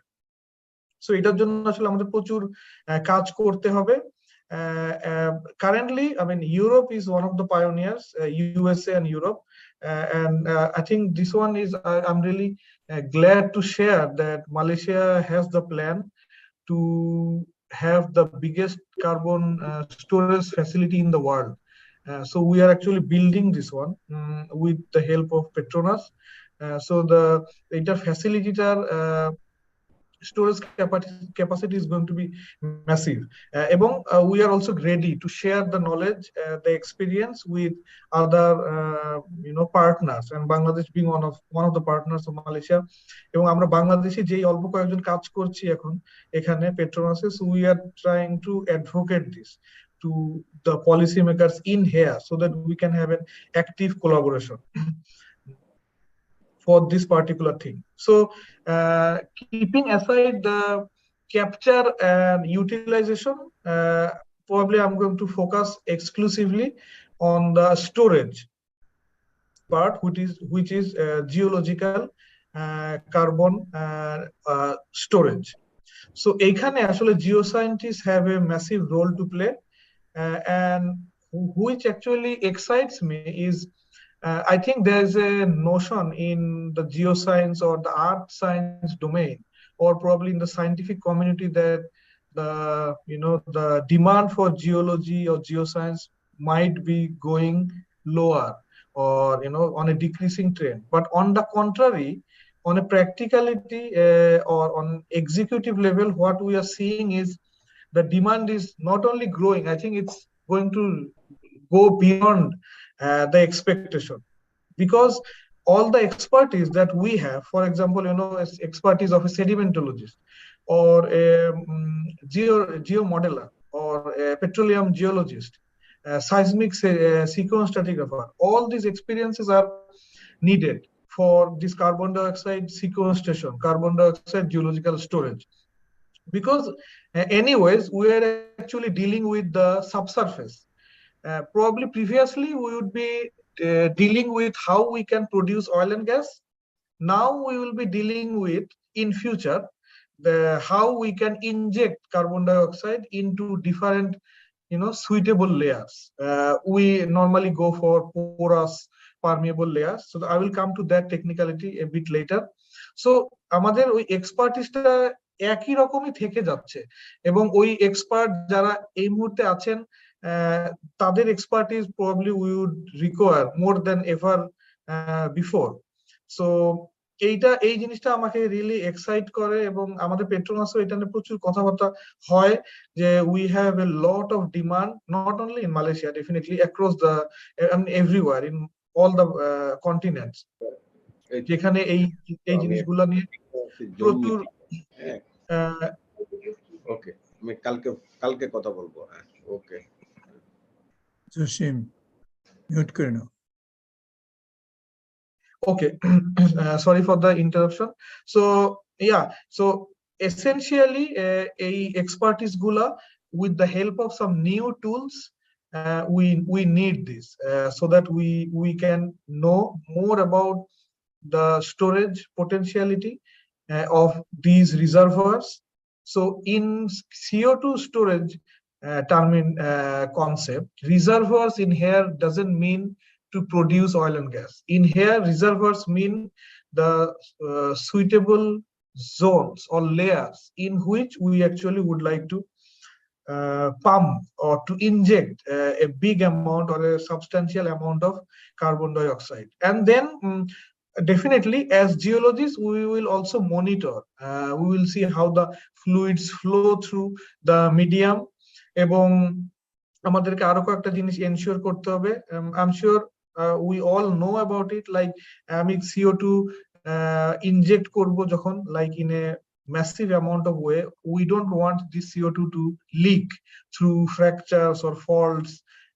So ওই study গুলাও, জিওমেকানিক্যাল study, structural integrity study গুলো আসলে আমাদের করতে হয়।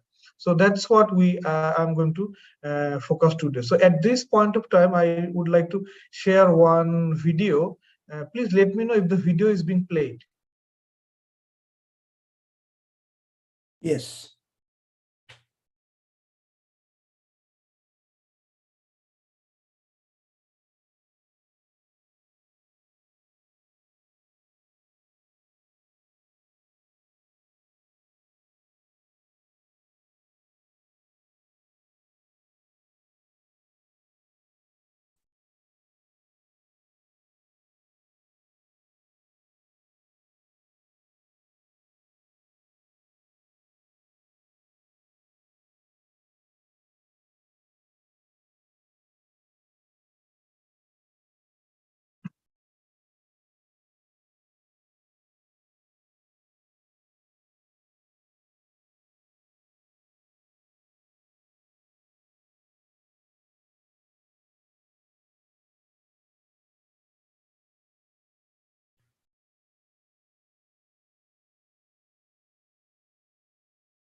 Okay, so back to the presentation. I think I just wanted to share the short video just to have an overview of what actually goes on for CO2 storage. So it's very fascinating. It's a very interesting thing. I'm also definitely on a learning phase. I'm trying to understand how the dynamics works and how things are being generated. So at this point of time, I think it's very important for us to understand the objectives of what we are actually trying to get out of for CO2 storage. So স্টোরেজে আসলে তিনটা main objectives আমাদের আছে, যেটা আমি currently কাজ করছি। সেটা হচ্ছে রিস্ক ফ্যাক্টরস কি থাকতে পারে, যেহেতু we are dealing with injecting CO2, a reactive gas which is can make some chemical reactions once you inject it in the underground, and also to inject it in a specific layer. We also as geologists need to have a very good understanding of what are the attributes of that particular reservoir or the aquifer or the tank that we are injecting the CO2. Another thing is, we also need to make sure, I think আপনারা short ভিডিওটাতে এটা দেখেছেন যে আমাদের একটা impermeable rock layer দরকার। This is exactly like the concept of oil and gas exploration, production, development and production. আমাদের একটা impermeable layer দরকার যাতে যে CO2 টা আমরা ইনজেক্ট করব সেটা যাতে করতে না পারে, escape করতে না পারে। এবং it would be also good if we have another impermeable layer at the base of the permeable or the porous layer. So these are the main objectives. এখানে আরো অনেক কিছু technicalities আছে, mechanics আছে, যেটা probably I will try to elaborate in the later slides. So কিছু challenge আছে আমাদের, like I think you can guess what are the challenges. Geological challenges কথা বলতে গেলে I think faults and fractures are some of the challenges that actually we have to be very careful of, এবং সেটাকে জন্য আমরা আসলে নানান ধরনের seismic well log analysis type of study করি, যেটা আসলে আমাদেরকে gives lot of additional information, in addition to rock like physical rock samples or core samples, যেটা আসলে আমরা geomechanical analysis A we can use. So আমাদের অনেক ডেটা দরকার। I mean data is part and parcel of everything, so is on top of everything. So we need soft data, we need hard data. যে এরিয়াতে আমরা কাজ করব, যে বেসিনে কাজ করব, সেইখানে যদি কোনো historic data থাকে, we also make use of that. Probably by looking at all these different images, you already have an idea that we need expertise of mineralogy, sedimentology, stratigraphy, modeling, paleo environmental modeling, analysis, fluid flow analysis. All these different type of modeling and analytical techniques are normally used in this entire set of study. So এইখানেই আসলে in UTP Petronas we are trying to defend the relevance of future geologies, that not only our demands are going to grow, but probably it might outgrow in many parts of the globe where these CO2 storage are going to be very critical in reducing the up to the net zero emission level. So at this stage আমি একটু technical feasibility analysis নিয়ে একটু কথা বলতে চাচ্ছি। I think it would make things a bit easier to understand. You can see that আমাদের কিছু exploration techniques আছে for the CO2 storage. On this panel you can see on the right and on the left of the circle, these are the techniques that, or the workflows I might say, that are normally used. So you can see geomechanical characterization, which means আমাদের আসলে select করতে হবে কোথায় আমি কাজটা আসলে করব, then going for the fracture simulation for storage, and then cap rock simulation. Why we require cap rock simulation? Because আমি একটু আগে যেটা বললাম যে আমাদের impermeable rockটা permeable রকের উপরে থাকাটা it's a mandatory thing so that the CO2 might not get leaked to the ground. So for example, if you are doing it in offshore, it's going to be a disaster. If we are injecting in a say for example we are injecting in 1500 meter SSTVD and then we have adjacent fractures or faults, then probably this is what you don't really want. So এই পুরো জিনিসটা study করা এই cap rock সিমুলেশনে, তারপরে definitely in parallel to that basin scale analysis গুলো চলবে, geomechanical analysis গুলো চলবে, যেখানে we are going to see the stress strain analysis, relationship of the the rock grains, how these are incorporated. Petrophysical log analysis and integration will also play a vital role in the whole thing. So a example is one of the example I am using with the permission of Petronas. Is one of the basin scale 2D sections that are taken. So all the wells are just randomly named as well 1, 2, 3, 4. So what we can see is very complex. I mean, in terms of Malay Basin, and I'm sure we are working on different basins in Europe or in USA or in Bangladesh region, in Bengal Basin, should be similar type of complexity. Probably the fault or the structural system might be a bit different, but the thing that I would like to focus is the complexity that we are going to be dealing with, when we want to get or when we want to finalize a geological storage.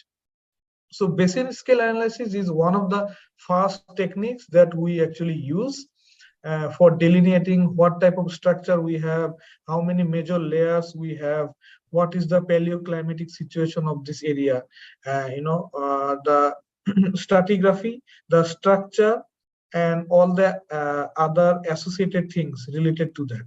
এবং তারপরে আমরা আসছি হচ্ছে with the help of soft and hard data, determining the horizontal, vertical stress, strain, normally minimum and maximum stresses across the region, just to see how the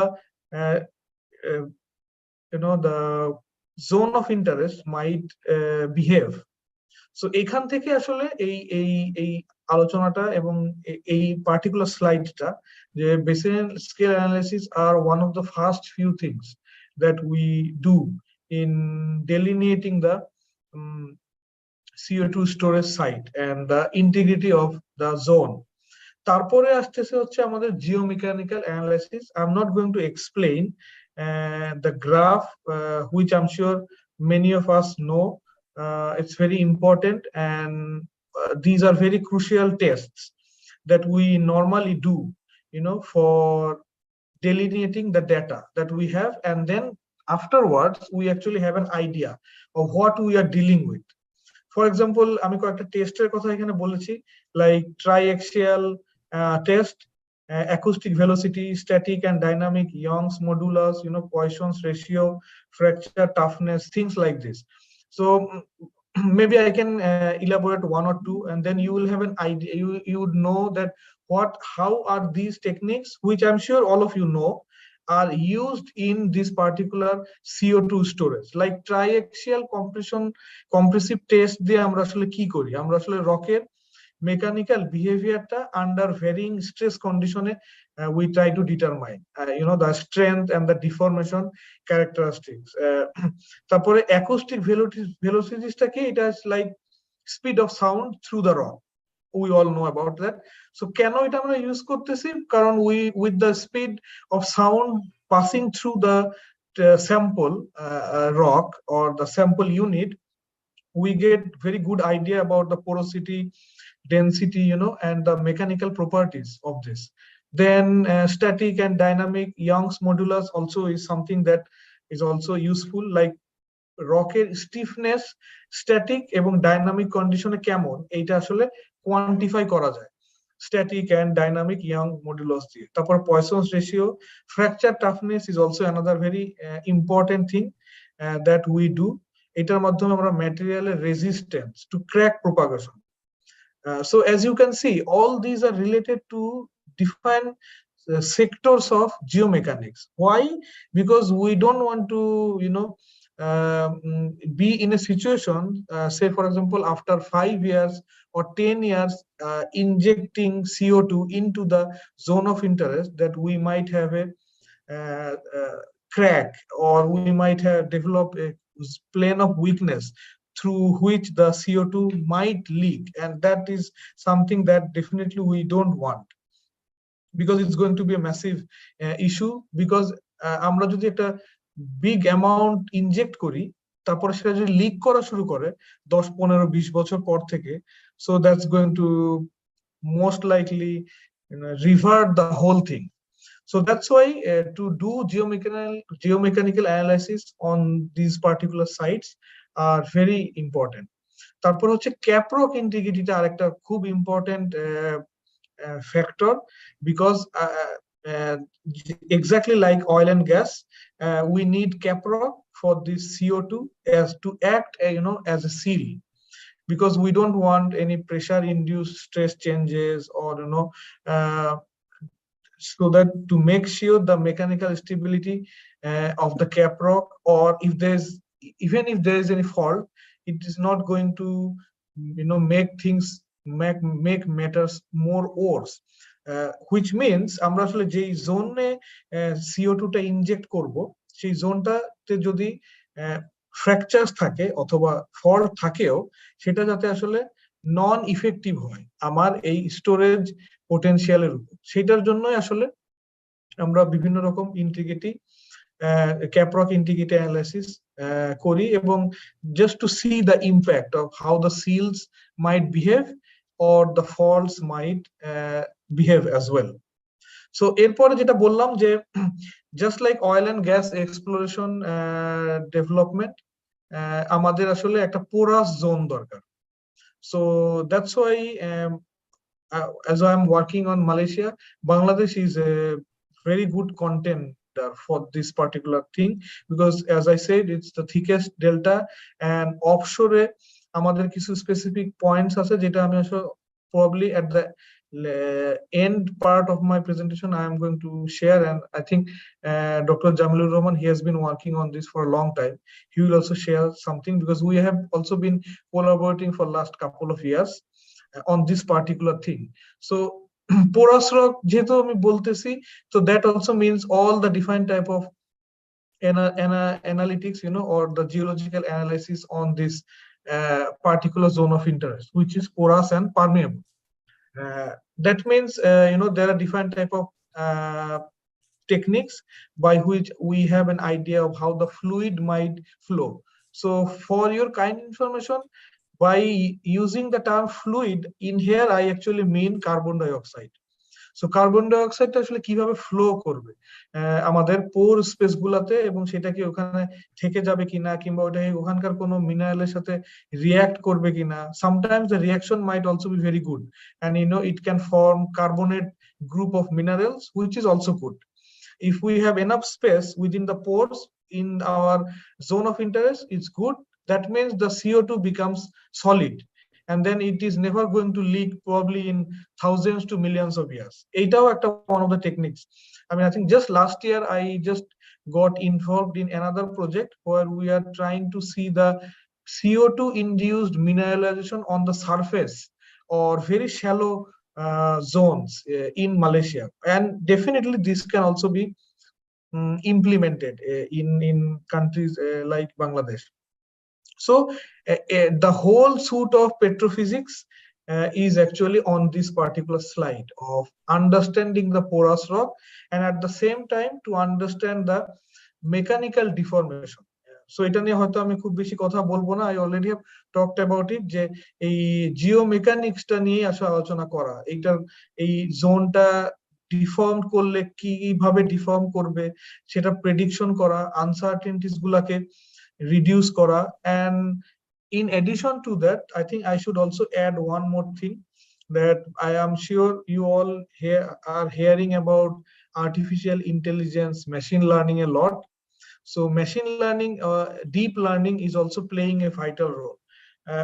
Now in here in UTP, আমি আসলে আমাদের একটা research গ্রুপের সাথে একটা কাজ করছি currently, where we just developed an algorithm, a machine learning algorithm, where if you give in all the required input data into the system, the workflow generator is going to give you in as outputs some set of 2D and 3D models, by which we have an idea of how the integrity can be assessed for cap rocks, or how the structural integrity can be assessed for the reservoir that we are targeting.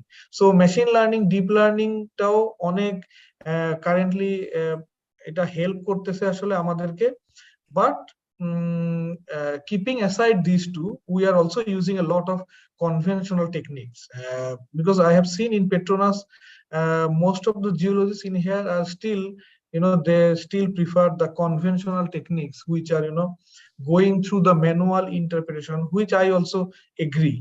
Machine learning in here can be a very good tool, but probably not everything. The human factor is always going to be crucial for us. That's what we believe. তারপরে আসতেছে হচ্ছে geomechanical modeling. So a particular slide is being taken from one of the recent papers published by Dr. Jamilur Rahman's group. So I think this one tells the whole story of why geomechanical modeling is important and what are the techniques that we use. Not going into the details of this, but at least to show you the effort that we are trying to make, and to bring in some geophysical, geomechanical techniques into the whole discussion. For example, like continuum techniques, discontinuum techniques, where we actually treat the rock as a continuous medium, and then for the other approach, we treat the rock as a discrete formation, and then we apply some different methods. Like for continuum technique, we apply like FEM, finite element method, then FDM. For discontinuum, there are other techniques like discontinued discrete fracture network technique, DEM, and then some other associated techniques as well. To wrap the whole slide up, this one is just showing us the whole workflow of the geomechanical analysis that we do on a daily basis for this CO2 for a particular geological storage. So at this particular slide, I probably would like to review what we are doing in terms of geological modeling. So আমি just workflow-টা নিয়ে একটু কথা বললাম। So এই স্লাইডে আমি আরেকটু ডিটেইলে যেতে চাচ্ছি, যেখানে আপনারা দেখতে পাচ্ছেন কয়েকটা মডেল করা, যেখানে কিছু ইনজেক্টেড প্রেসার দিয়ে ফ্লুইড ফ্লো এর স্টেটস গুলা দেখার চেষ্টা করা হচ্ছে with some monitoring wells that you can see. So what we are trying to understand is cap rock risk failure, pore pressure building up, and what are the capacities and our injection rate of CO2, so that it becomes optimum and also doesn't damage the formation, and then the whole system is like watertight and it's performing as expected. That's the ultimate objective. So এইটা করতে গিয়ে আমাদের কিছু injection test করতে হয়, like mini frag test. These are some of the important ones, contact angle and আরেকটা হচ্ছে MICB.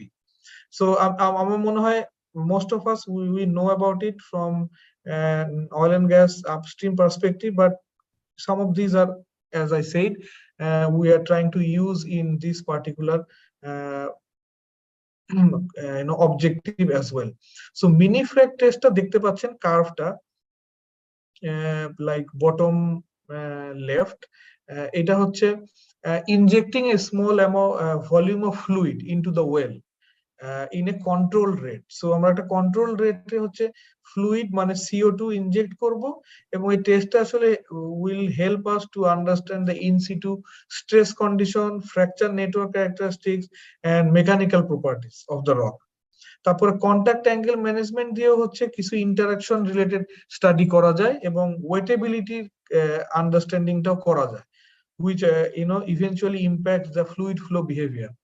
তারপর হচ্ছে মার্কারি ইনজেকশন, যেটা এমআইসিপি, যেটা পেট্রোফিজিসিস্টরা অনেক ইউজ করেন, সেটা হচ্ছে পোর সাইজের ডিস্ট্রিবিউশনটা আর পারমিয়াবিলিটি আন্ডারস্ট্যান্ড করার জন্য, as I said, because we are actually dealing with porous permeable rock, যেখানে আসলে আমরা CO2টা ইনজেক্ট করতে চাচ্ছি।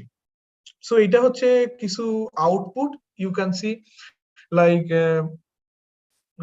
500 বছর, 1000 বছর, 5000 বছরে আসলে আমার কি বিহেভিয়ারটা করবে, সেইটা আসলে এখানে করা হয়েছে, সিমুলেট করা হয়েছে এই স্লাইডটাতে।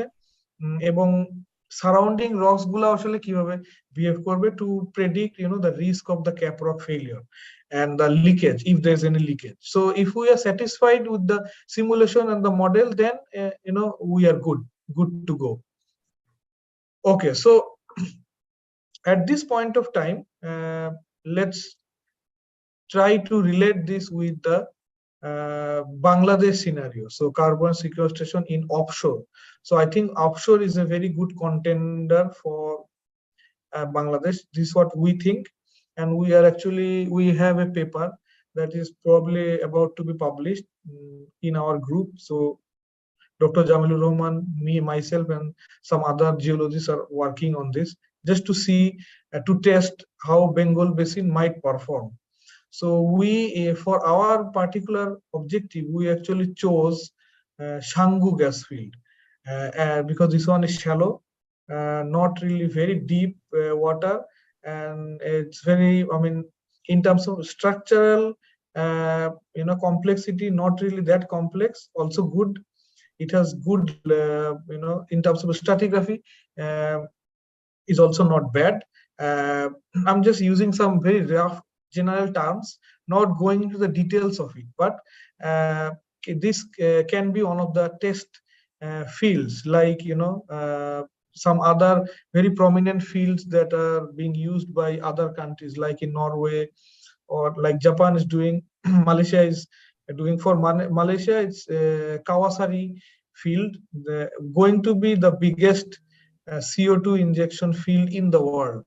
So this is where I am actually working on developing the algorithm for this particular field. It's a very matured field.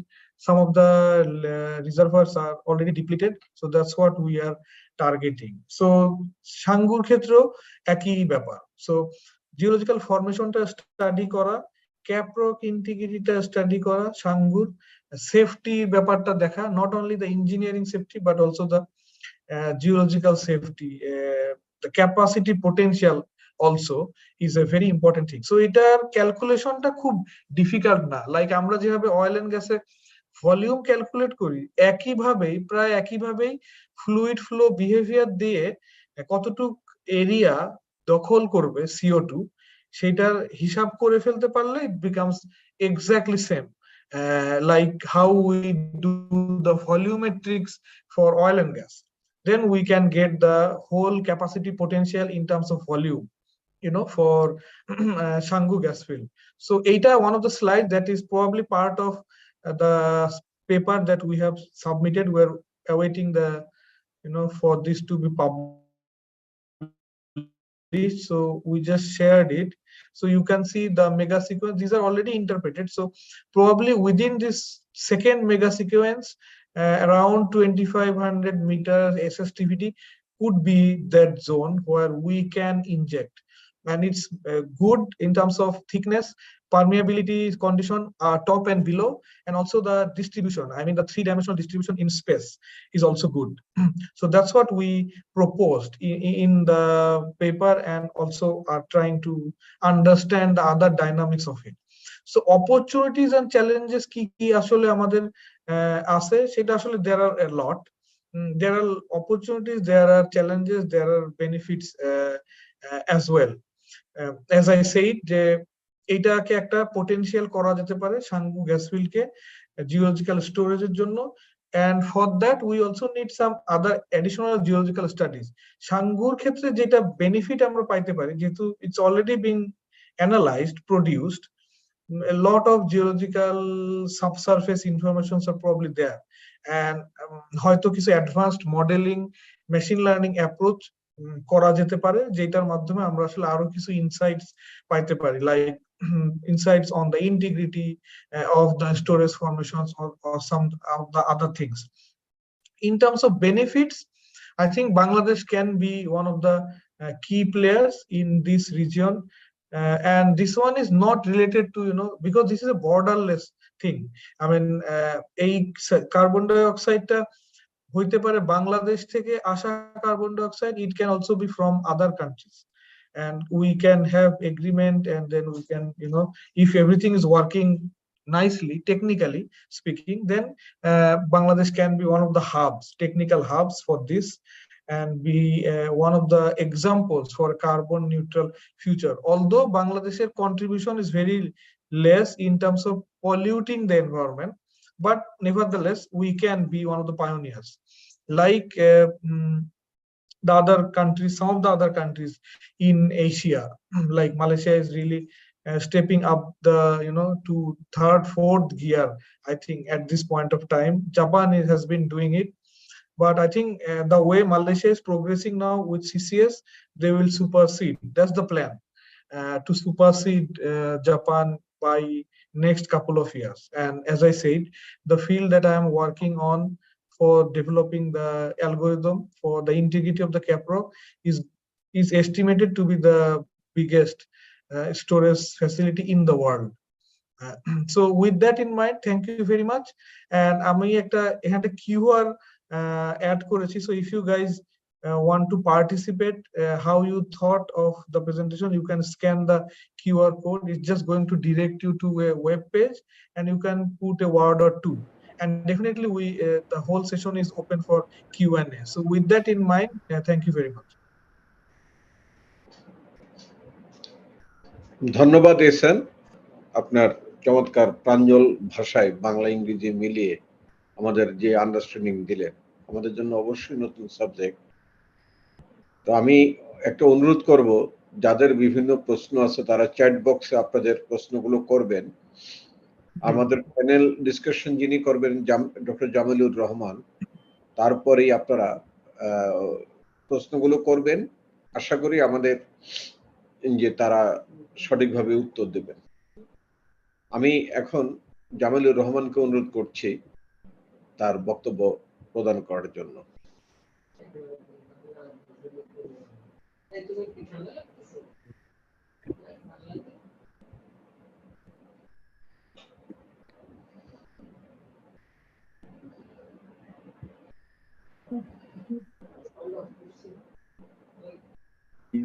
ভাই, আপনারা দেখতে পাচ্ছেন তো আমার স্লাইড?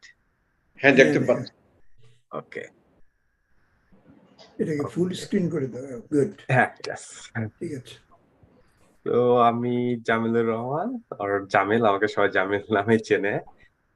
আমি হলো ঢাকা ইউনিভার্সিটি জিওলজির 35 ব্যাচ।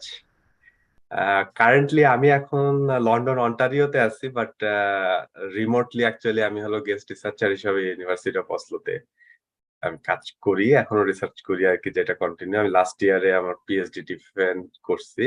তো যেটা এহসান বলতেছিল যে seal and overburden rock, top seal মানে cap rock and fault, so ওইটার ইভালুয়েশন, ওটা ক্যারেক্টারাইজ করা ছিল অ্যাকচুয়ালি আমার পিএইচডির মেইন টপিক। এখানে যেটা দেখতেছেন যে seal and overburden rock characterization of potential CO2 storage site in northern North Sea. So in northern North Sea, Norway actually the big plan আছে, দুইটা অলরেডি ইনজেকশন ওয়েল ওরা অলরেডি ডিল করছে। 2024 next ইয়ারে ওরা ইনজেকশন শুরু করবে, so ওইটা নিয়ে যাচ্ছে আর কি। ওরা অলরেডি ওদের ইনজেকশন ওয়েলও ড্রিল করা শেষ, so mega scale CO2 injection ওরা শুরু করবে নেক্সট ইয়ার থেকে। তো আমার স্টাডি এরিয়া ছিল ওই এরিয়াতেই। তো এহসান অলরেডি অনেক গুরুত্বপূর্ণ সিসিএস রিলেটেড অনেক কিছু বলছে। আমি জাস্ট কয়েকটা কি পয়েন্ট আমাদের কি মনে রাখা উচিত এই টাইপের কয়েকটা পয়েন্ট জাস্ট আমি হলো ডিসকাস করবো। তারপর আমাদের তো কিউএনএ আছে, তখন হয়তোবা আমরা ফার্দার ডিসকাশন করতে পারি। তো আমাদের হলো সিসিএস বলতে যেটা বোঝায়, এসএন যেটা বললো, যেটা subsurface CO2 sequestration or geological sequestration, CO2 sequestration. এটা হলো, এটাকে সিসিএস বলতেছি, বাট ইউএসএ তে একটা টার্ম খুবই popular, CCUS, because US actually CO2 injection করছে অনেক আগে থেকে for enhance oil recovery or enhance gas recovery. So USA এই টার্মটা খুবই familiar, like সিসিইউএস।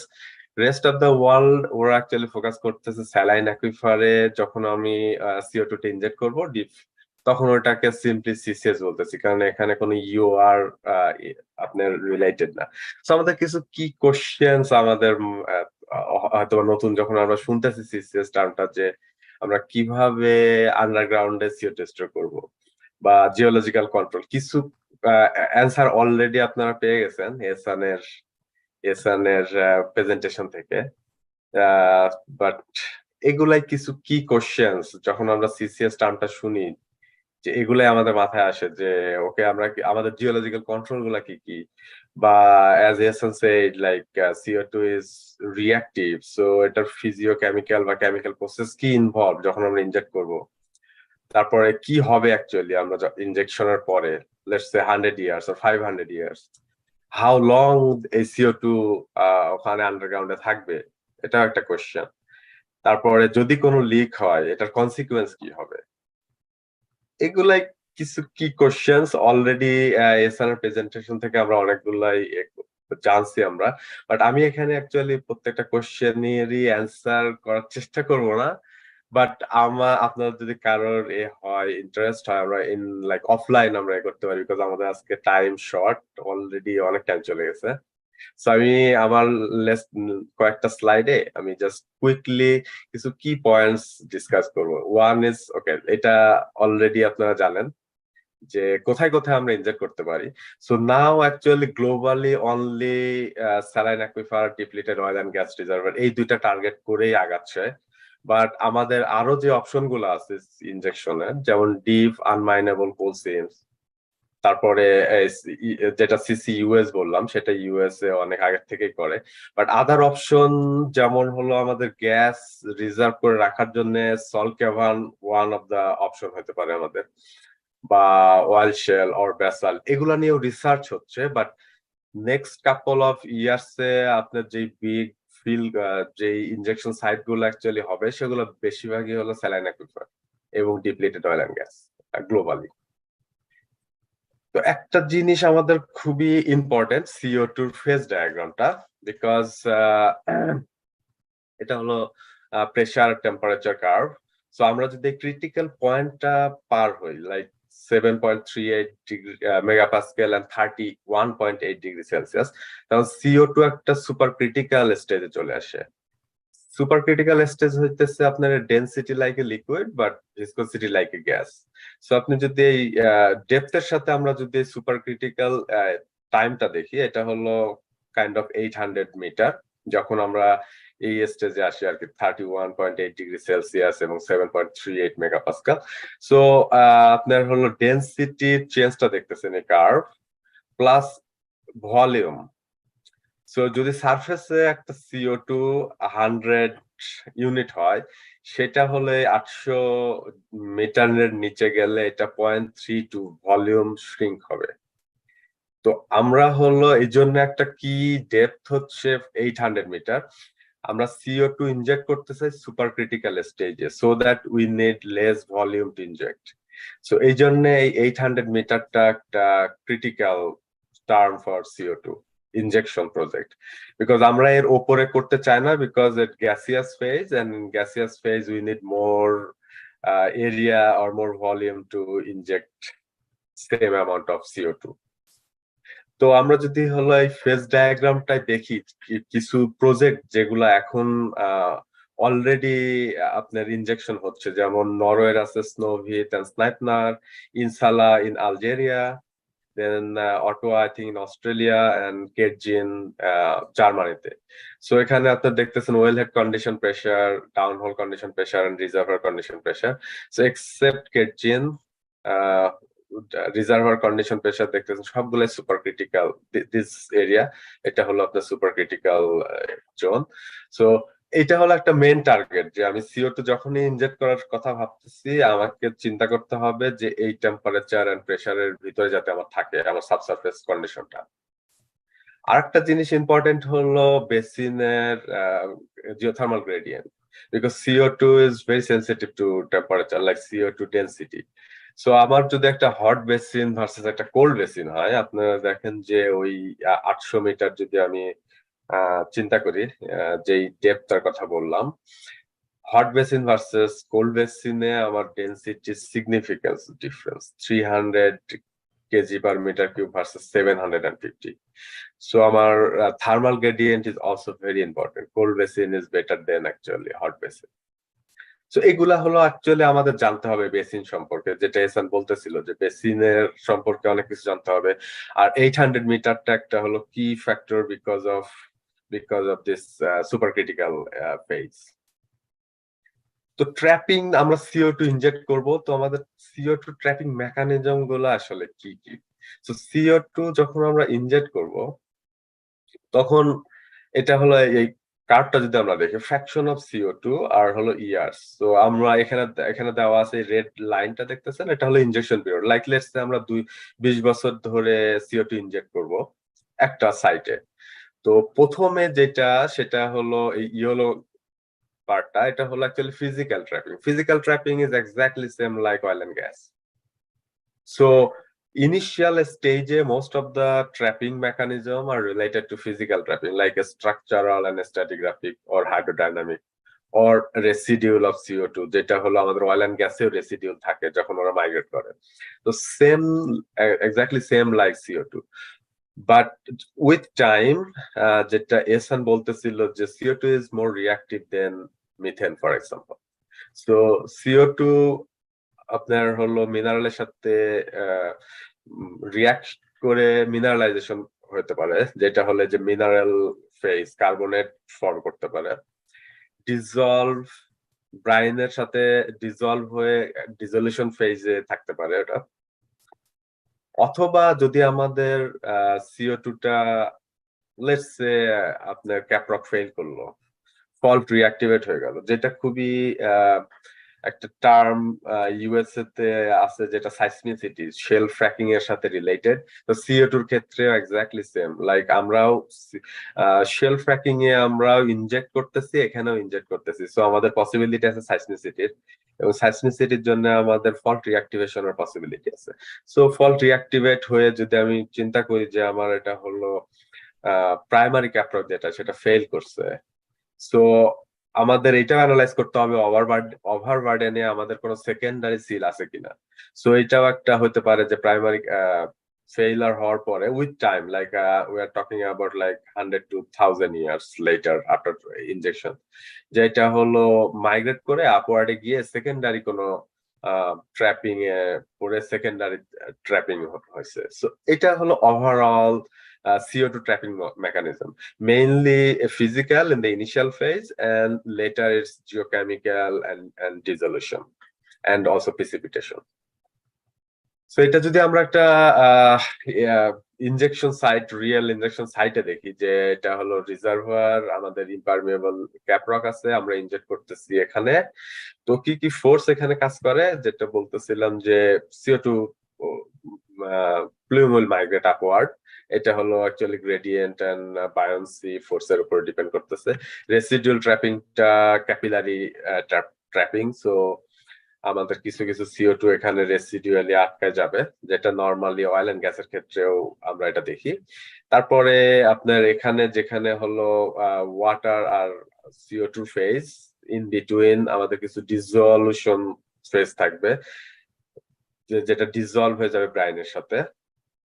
R structural trapping exactly same like oil and gas. So in the top আমাদের ওখানে হলো আপনার CO2 গিয়ে জমা হবে।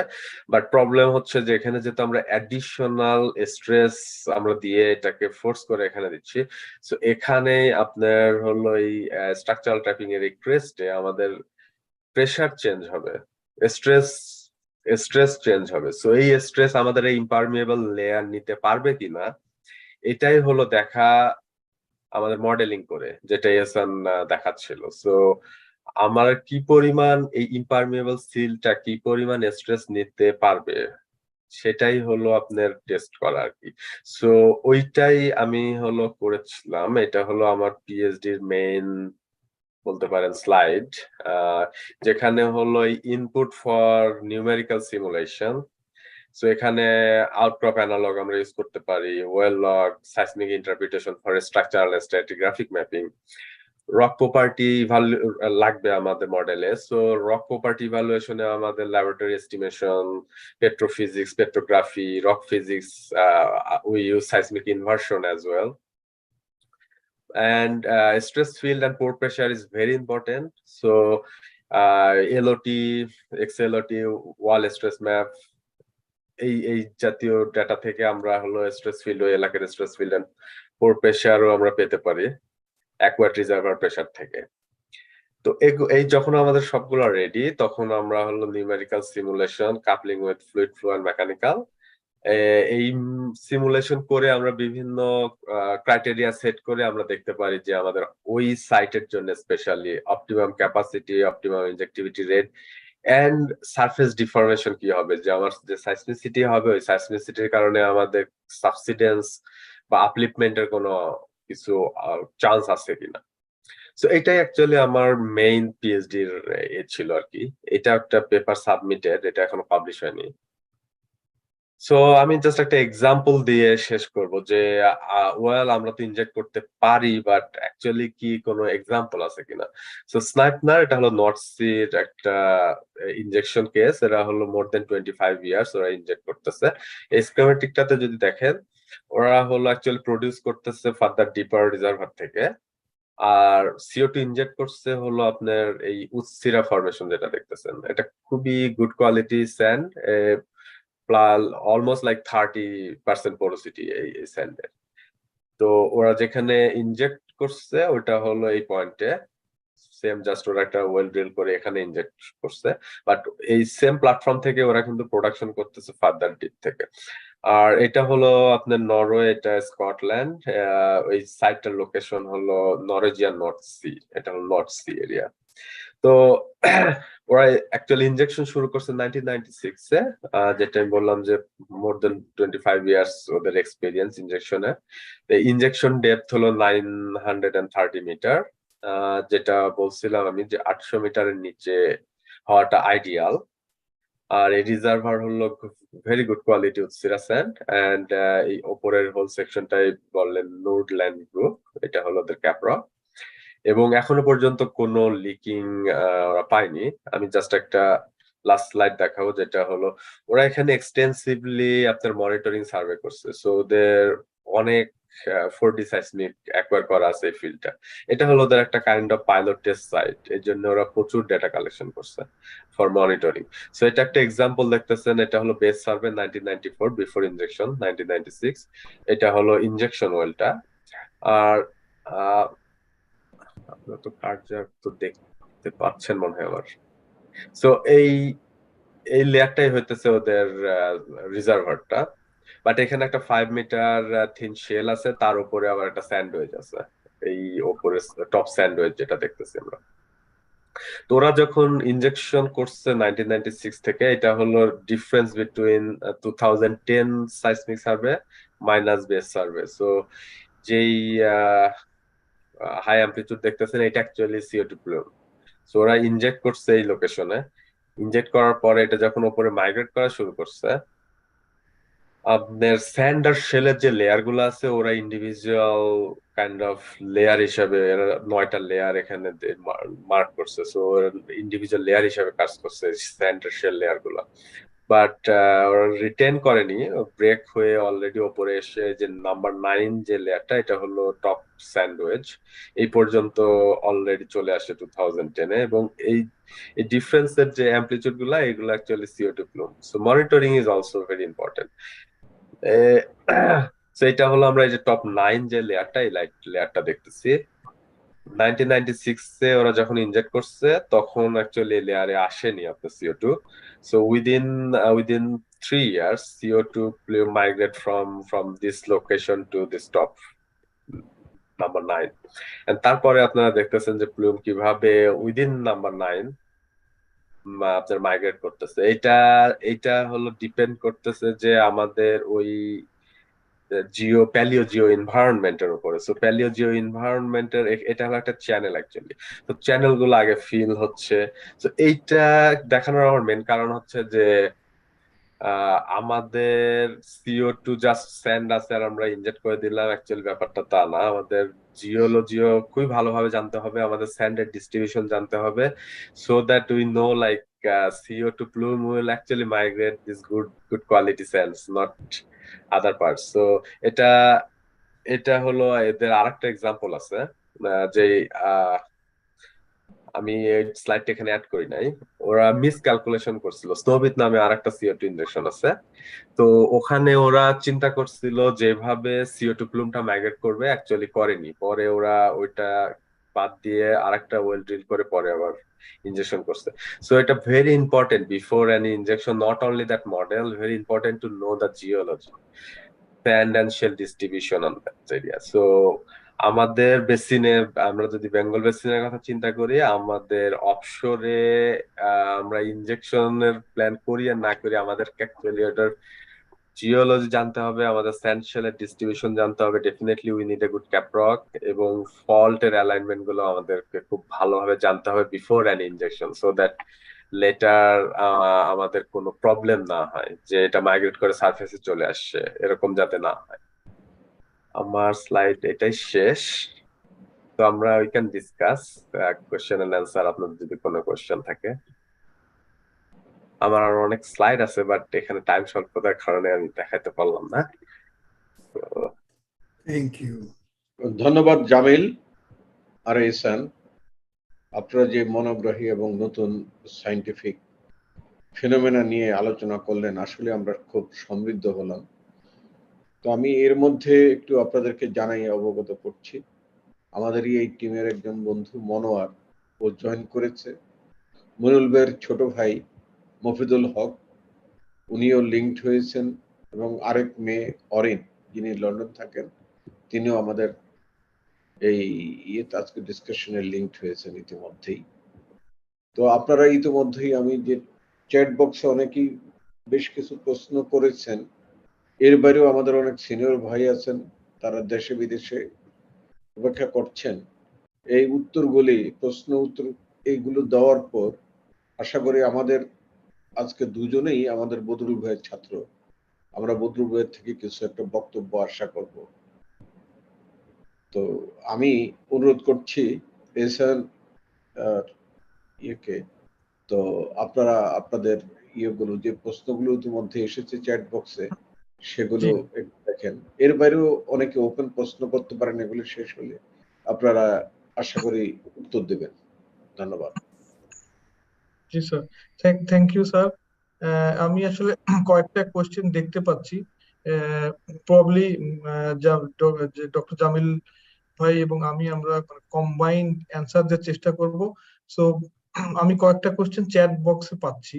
সো মনোয়ার স্যার আসলে কোশ্চেন করেছেন যে have you considered upper sand of Habiganj? I think it's a very interesting question observation, because Hobbyganj is one of the onshore fields.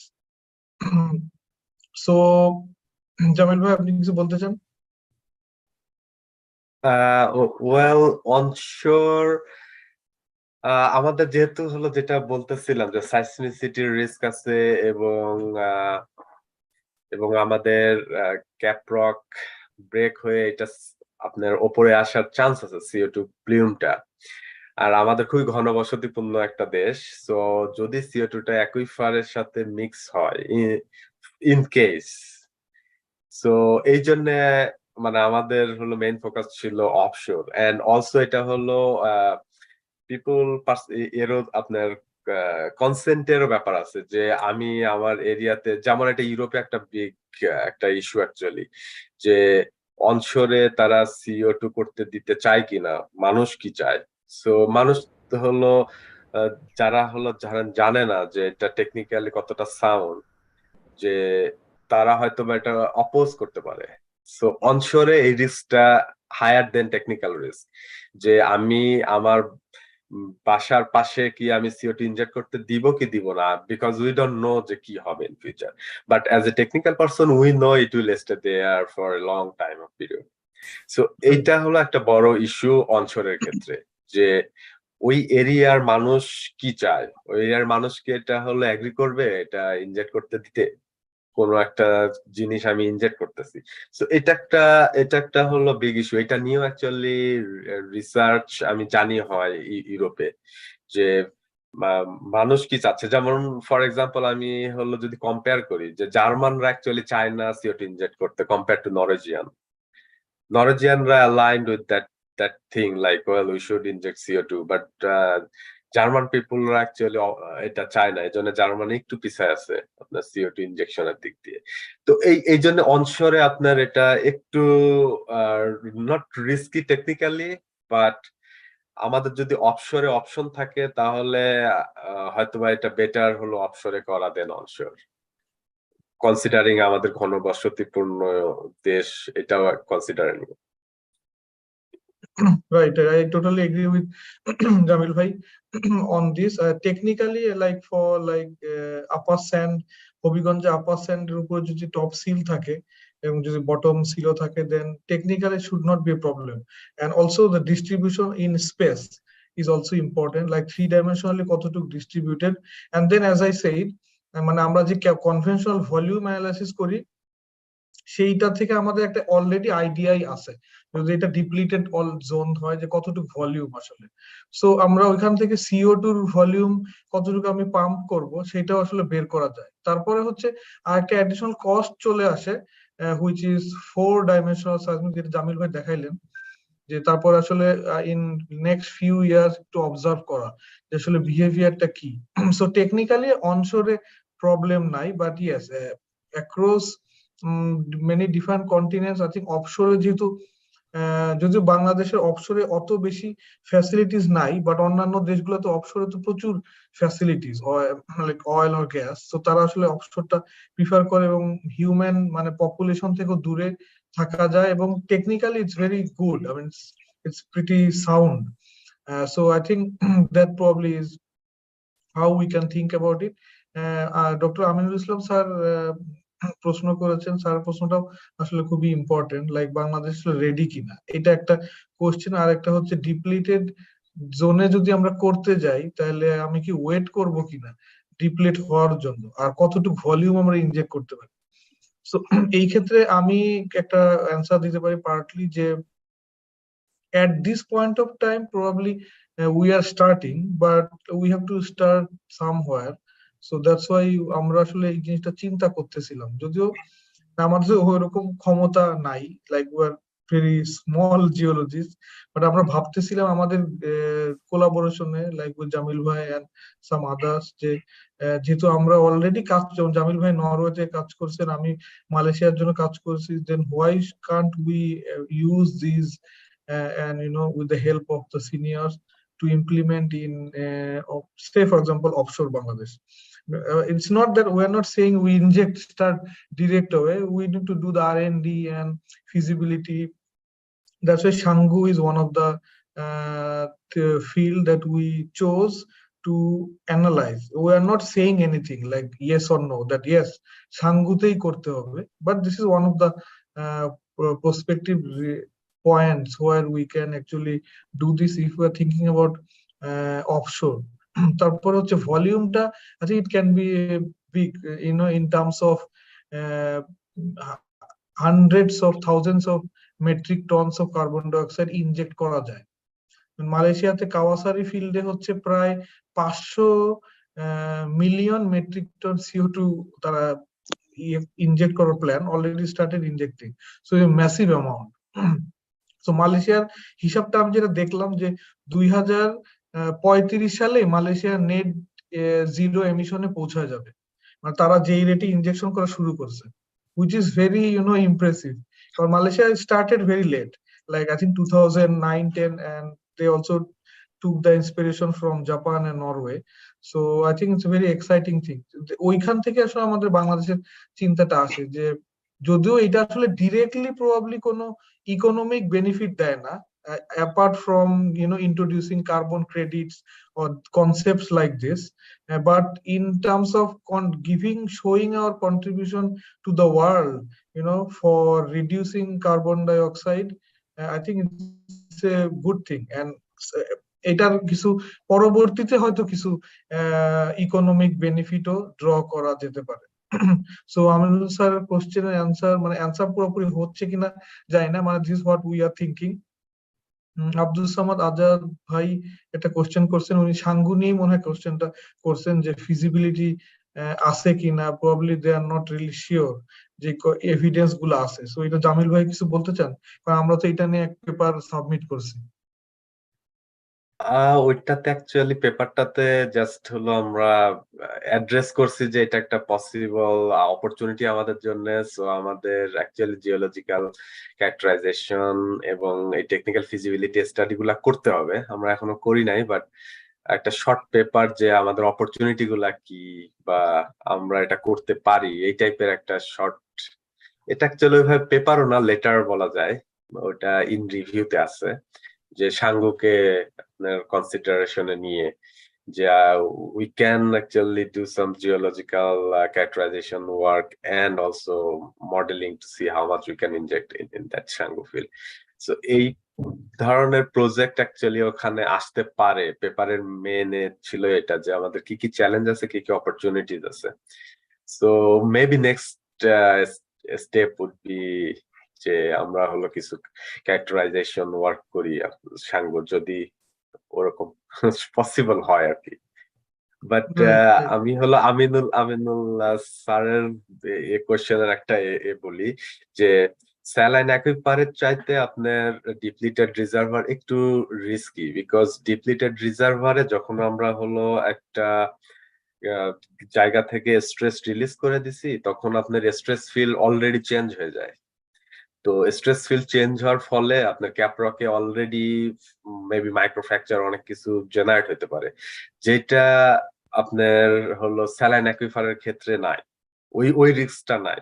তো ওই ডিপ্লিটেড হওয়ার ফলে কি স্ট্রেস চেঞ্জ হয়েছে বা কি ধরনের ক্যারেক্টারিস্টিক চেঞ্জ হয়েছে, ওই জিনিস এগুলা ক্যারেক্টারাইজ করা খুব ডিফিকাল্ট, ওইটাকে সিমুলেট করে বের করা। সো এই কারণে আপনার saline aquifer is safer option than depleted. But if আমাদের যদি ডিপ্লিটেড যেমন হলো স্যালাইন অ্যাকুইফারে যদি অপশনে আমি চিন্তা করি বেঙ্গল বেসিনে আমরা এখন অয়েল গ্যাসের জন্যই এক্সপ্লোরেশন করি নাই, তো এইটার জন্য তো আমরা এডিশনাল মনে করেন রিগ নিয়ে এসে ড্রিল করবো না ফর এক্সাম্পল।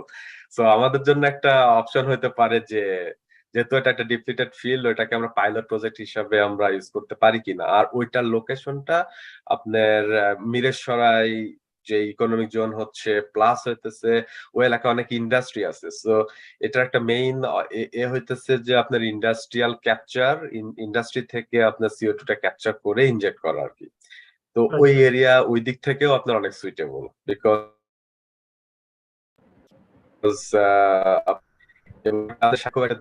আমাদের পাইপলাইন যদি বানাইতে হয় ওটার জন্য কস্ট অনেক কম হবে, সো এই জন্য আর কি।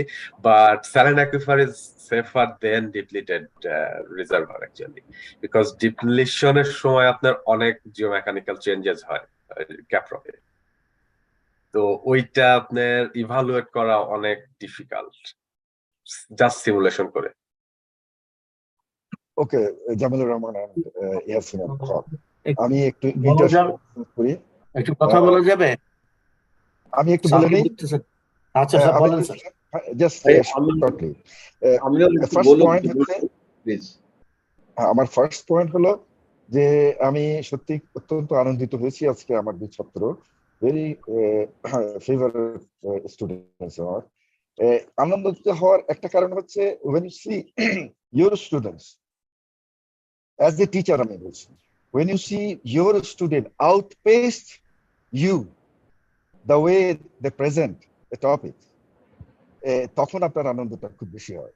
তা আমি আজকে যেটা লক্ষ্য করলাম, both ইয়াসিনুল Haque and of course Jamil Rahman, ওদের presentation and the topics they talked about, তাদের যে ব্যাকগ্রাউন্ড নলেজটা, এটা সত্যি খুবই স্ট্রং এবং খুবই সলিড একটা ব্যাকগ্রাউন্ড নিয়ে কথা বলেছে।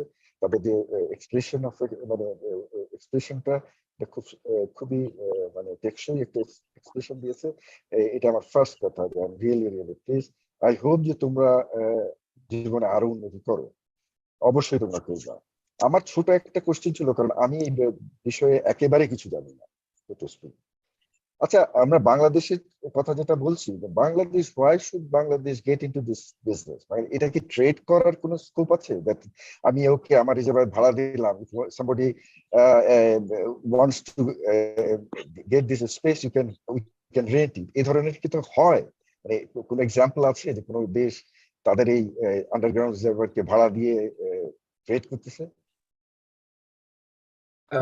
স্যার আমি স্যারের এটা নিচ্ছি স্যার। ওই যে আমি স্যার হলো, আমি যে নর্দার্ন লাইটের কথা বললাম, যে নরওয়ের মানে আমার পিএইচডির স্টাডি এরিয়া যেটা, ওরা নরওয়ের অ্যাকচুয়ালি ইমিশন খুব বেশি না। নরওয়ের জনসংখ্যা হলো অনলি 5 মিলিয়ন। বাট নরওয়ের আপনার এই হোল প্রজেক্টটা করার মেন উদ্দেশ্য হচ্ছে হোল ইউরোপের CO2, not whole Europe, because ইউকেও আপনার খুবই জোর দিচ্ছে আপনার নর্থ সির ইউকে পার্টে, ওরাও ওখানে অনেক CCS ব্লক অ্যানাউন্স করতেছে এখন। সো ওদের হলো মেন হইতেছে আপনার হোল ইউরোপকে টার্গেট করে ওদের ওটা করা। সো অনলি নরওয়ের যে CO2, এটার জন্য স্যার খুব বেশি স্পেস দরকার নাই ওদের। বাট ওদের মেইন টার্গেটটা হচ্ছে যে ইউরোপ 2050-র ভিতরে কার্বন নেগেটিভে যেতে চায়, যেটা স্যার যে IPCC-র ওরা যে সবাই সাইন করছে যে বাই 2050 আমরা কার্বন নেগেটিভে যাব। এখন স্যার কার্বন সিকোয়েস্ট্রেশন আরো বিভিন্ন ভাবে করা যায়। আমরা যেটা বলতেছি সেটা হলো geological sequestration, but biological sequestration আছে স্যার, গাছ লাগালেও স্যার কার্বন সিকোয়েস্ট্রেশন হয়, আরো অনেক ভাবে হয়, বাট ওগুলো অনেক স্লো প্রসেস।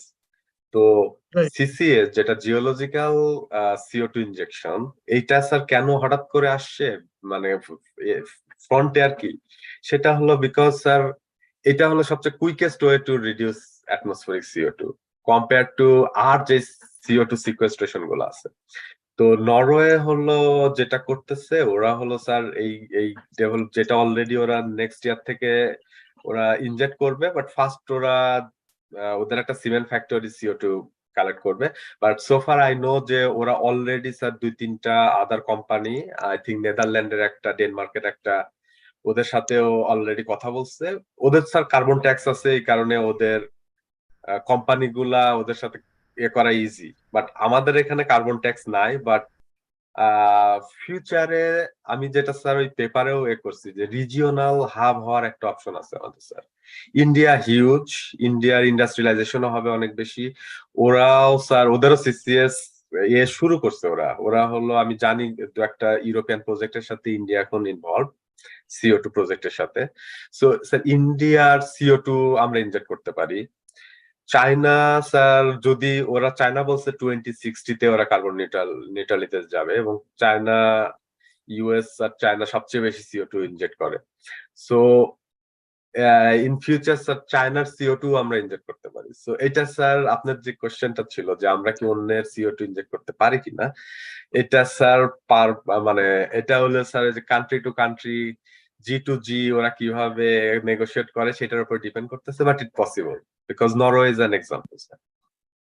আমি একটু এই জায়গাটাতে জামিল ভাইয়ের সাথে একটু অ্যাড করি। স্যার বদরুল স্যার কোশ্চেনটাতে একটা জিনিস স্যার খুবই ইন্টারেস্টিং আপনি যেটা বলেছেন স্যার, এখানে একটা জিনিস ইন্ট্রোডিউস করা যায় যেটা অলরেডি কয়েকটা দেশ করে, কিংবা কনসেপ্টটা ইজ অলরেডি এস্টাবলিশ, এটা হচ্ছে কার্বন ক্রেডিট। মানে sir it's like you can buy and sell carbon credits. For example আমি বাংলাদেশে যদি ফ্যাসিলিটিটা করি, আর আমি যদি আশেপাশে মানে নট অনলি বাংলাদেশের হেভিলি পলিউটিং ইন্ডাস্ট্রি থেকে CO2 নেওয়া তো আছেই, আমি যদি আশেপাশে ইন্ডিয়া, মিয়ানমার অন্যান্য দেশ থেকে কোলাবোরেশনের মধ্যে নিয়ে আসি, তো তখন আরেকটা দেশ যে অয়েল অ্যান্ড গ্যাস দিয়ে পলিউশন করতেছে সে আমার কাছ থেকে বাই করতে পারে ওই ক্রেডিট। সে তখন দেখাবে যে we are offsetting that amount of carbon dioxide, like virtually the thing is going on, but practically ওই অ্যামাউন্ট অফ CO2 বাংলাদেশ নিয়ে নিল এবং সে হচ্ছে ওটাকে ইনজেক্ট করে দিল ওই পার্টিকুলার রিজার্ভয়ারে কিংবা ওই অ্যাকুইফারে। মানে এইটা স্যার মানে এই কনসেপ্টটা I think it's coming at this point of time, খুব মনে হচ্ছে যে interesting, but I think sir এটা নেক্সট 5 to 10 ইয়ার্স এটা অনেক পপুলার হয়ে যাবে, কারণ যেহেতু অনেকগুলো বড় বড় কান্ট্রি GCS নিয়ে অনেক আগায় যাচ্ছে। সো ওইখান থেকে আসলে বাংলাদেশের একটা এই প্রসপেক্টটা ডেফিনেটলি আমরা মনে করি যে আছে for neighbouring countries taking that.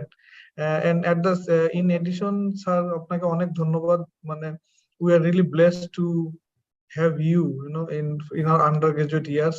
আমার PhD সুপারভাইজার এখানে আছেন, so the credit is goes to all. সো আমরা আসলে রিয়েলি গ্ল্যাড যে স্যার আপনাদের মতো ফ্যাকাল্টিদেরকে আমরা পাইছি, and we are trying to like আমার ক্ষেত্রে, আমি শিওর জামিল ভাইয়ের ক্ষেত্রেও, মানে আমি আন্ডারগ্রেড ইয়ারে আসলে ফার্স্ট ডিসিশন যে I am going towards petroleum is because of বদরুলিয়াম sir, that's without any doubt.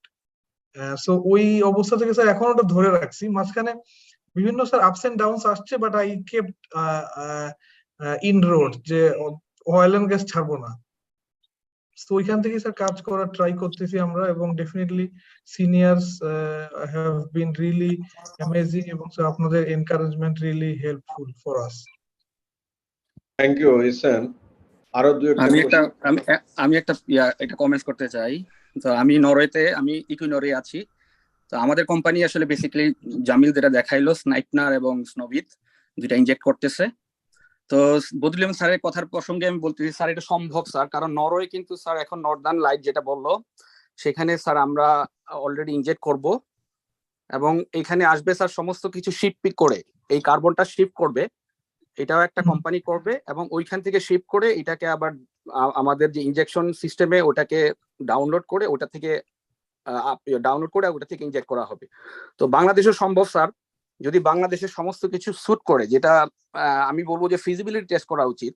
Monitoring is a vital, কারণ আমাদের কিন্তু প্রথমে স্যার আমরা কিন্তু যখন ইনজেক্ট করি তখন আমরা কিন্তু সব সিমুলেশন করেই গেছিলাম, কিন্তু আমাদের সিমুলেশন গুলো ব্রেক করে, বিকজ অফ সবকিছু সিমুলেশন কাজ করে না, কারণ জিওলজি স্টাফ ডাউন দেয়ার। এবং এখানে অনেক কিছু আছে স্যার, কারণ ফেসিস যদি চেঞ্জ হয় এবং ওটা বাফার কিনা, সিলিং কিনা, আমাদের ইনজেকশন গুলো কুলিং ফ্যাক্টর আছে স্যার, রিঅ্যাক্টিভেশনের ব্যাপার স্যাপার আছে স্যার, অনেক কিছুই আছে। সেগুলো করার পরে যদি সুইটেবল হয় তাহলে আমরা ইনজেকশনে যেতে পারি, কিন্তু মনিটরিং ইজ দ্য ভাইটাল। এবং ওই মনিটরিংটা যদি ঠিক মতো না থাকে স্যার, তাহলে কিন্তু আমাদের কিন্তু একটা বড় ডিজাস্টারও আছে স্যার। আমরা যখন কাটিংস ইনজেকশন করছিলাম আমরা খুবই কনফিডেন্স ছিলাম, এবং আমরা কাটিংস ইনজেকশন করার পরে আমাদের কাটিংস ব্রেক থ্রু হয় এবং সেটা সি শোরে চলে আসে, এটা বিগ নিউজ, এবং এটা আমাদের একটা বিশাল ডিজাস্টার ছিল। ইভেন যদি স্যার সি শোরে চলে আসে CO2, এটা যদি কোনো আমাদের ফ্যাসিলিটিস থাকে সেটার জন্য ডেঞ্জারাস। তো এই জন্যই স্যার আমাদের ফিজিবিলিটি টেস্ট করা উচিত, মনিটরিংটা টেস্ট করা, মনিটরিং ইজ মাস্ট। আর আমাদের যে ফেসিস গুলো চেঞ্জ হচ্ছে, আমাদের আসলে আমরা Bangladesh is a very complex geology, তো এইখানে আসলে স্যার আমার মনিটরিংটা আমি বেশি গুরুত্ব দিচ্ছি। আর আপনার প্রশ্নে স্যার আমি মনে করি স্যার আপনার প্রশ্নতে এটা বাংলাদেশে আসলে বড় একটা সম্ভব হাব করা, যদি আমাদের সেই রকম ইনজেকশন ফ্যাসিলিটিস থাকে, কারণ ভবিষ্যতে স্যার এটা দিস ইজ এ ভেরি আমি বলবো বিজনেস ওরিয়েন্টেড একটা প্রজেক্ট। ধন্যবাদ। আরো দুটি প্রশ্ন আছে। ডক্টর আমিনুল একটা প্রশ্ন করতে চেয়েছিল, সে সুযোগ পায়নি। আমার মনে হয় যে আমিনুল প্রশ্নটা করতে পারে। তারপর আরেকটা প্রশ্ন আছে ডক্টর মনিরুজ্জামান, এই অ্যাটমিক এনার্জি সেন্টার থেকে প্রবাবলি, তারও একটা প্রশ্ন আছে। জসিম ভাই, থ্যাংক ইউ ভেরি মাচ। আমার প্রশ্নের উত্তর কিছুটা দিয়ে দিয়েছে এহসান অলরেডি। তো আমি আসলে একটা কমপ্লিমেন্টারি নোট দেওয়ার জন্য আমি এতে আসছি আর কি। তো আমি বদরুল ইমাম স্যারের সাথে আমি একমত যে আসলে ছাত্ররাও যখন প্রেজেন্ট করে তখন স্যারদের খুবই ভালো লাগে এবং তারা beyond the topic, beyond the box আলোচনা করতেছে, যেটা কনভেনশনাল পেট্রোলিয়ামের বাইরে। এইটা একটা খুব ভালো দিক, এটা আমার খুব ভালো লাগছে। এবং আমি এখনো পেট্রোলিয়ামের ছাত্র সুপারভাইজ করতেছি পিএইচডি, এখনো 4 জন আছে আমার। এসান আমার ল্যাব থেকে পিএইচডি করে গেছে। একটা বিষয় হলো পরিষ্কার যে চারিদিকে তো খালি কার্বন অফসেট করে যাচ্ছে, পেট্রোলিয়ামের জব নিয়ে আমরা খুব শঙ্কিত। কিন্তু একটা জিনিস দেখতেছি যে আসলে ঘুরে আবার পেট্রোলিয়ামের লোকজনকে হায়ার করতে হবে। এই জন্য আমাদের চাকরি, হ্যাঁ আমাদের চাকরি আসলে যাবে না, ঘুরে ফিরে আবার চাকরি আমরা আবার রিএমপ্লয়েড হব। হ্যাঁ গুড সাইন, কারণ যে টেকনোলজি পেট্রোলিয়াম ইন্ডাস্ট্রির হাতে আছে এটা আর কারো কাছেই নাই। কার্বন সিকুয়েস্ট্রেশন করতে চাইলে পেট্রোলিয়ামের লোক ছাড়া সম্ভব না, এটা অন্য কেউ পারবে না, এটা জিওলজি ছাড়া প্রবলেম সম্ভব না আর কি। তো বাংলাদেশ আসপেক্টে একটু ফিরে আসি, যেহেতু এখানে জামিলের সম্বন্ধে আমি অনেক শুনেছি এসানের কাছ থেকে। Is a very good geologist, I really admire Jamil. তো বাংলাদেশের পার্সপেক্টিভে যেটা হচ্ছে যে বাংলাদেশের অফশোরে তো আমাদের তেমন কোনো এক্সপ্লোরেশনই হয় না এখন পর্যন্ত। এই জন্য আমাদের আইডেন্টিফাইড রেজার্ভয়ার বা যে অ্যাকুইফার যেগুলোই বলি এখনো খুবই ম্যাচুর স্টেজে আছে।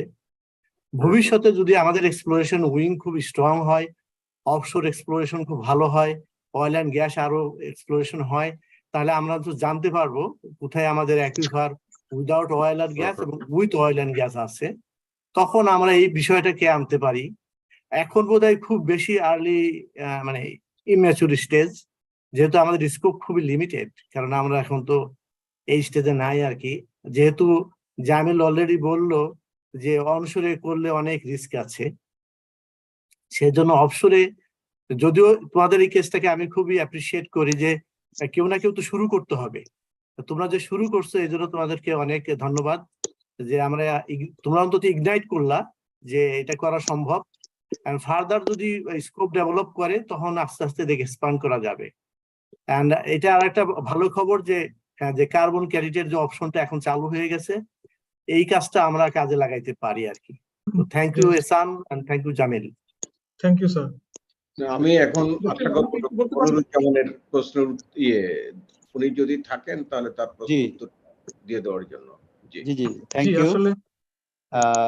আমি doctor Moniruzzaman, Bangladesh atomic energy কমিশনে প্রিন্সিপাল জিওলজিস্ট হিসেবে আছি।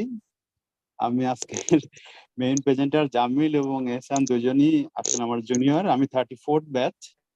ওদের দুজনকে আমার অন্তঃস্থল থেকে ধন্যবাদ। আর এখানে আমার স্যার আছেন বদরুল ইমাম স্যার, তাকেও জানাই স্যার আমার পক্ষ থেকে সালাম এবং শ্রদ্ধা। সাথে আরো যারা আছেন সবাইকে আমি শুভরাত্রি জানাচ্ছি। আসলে আমি আমার কিছু এক্সপেরিয়েন্স শেয়ার করতে চাচ্ছি খুবই সংক্ষেপে। আমি জামিলের সাথে এর আগে তোমার ভিডিওটা কি অন করবা? হ্যাঁ স্যার করা যায়, করছি।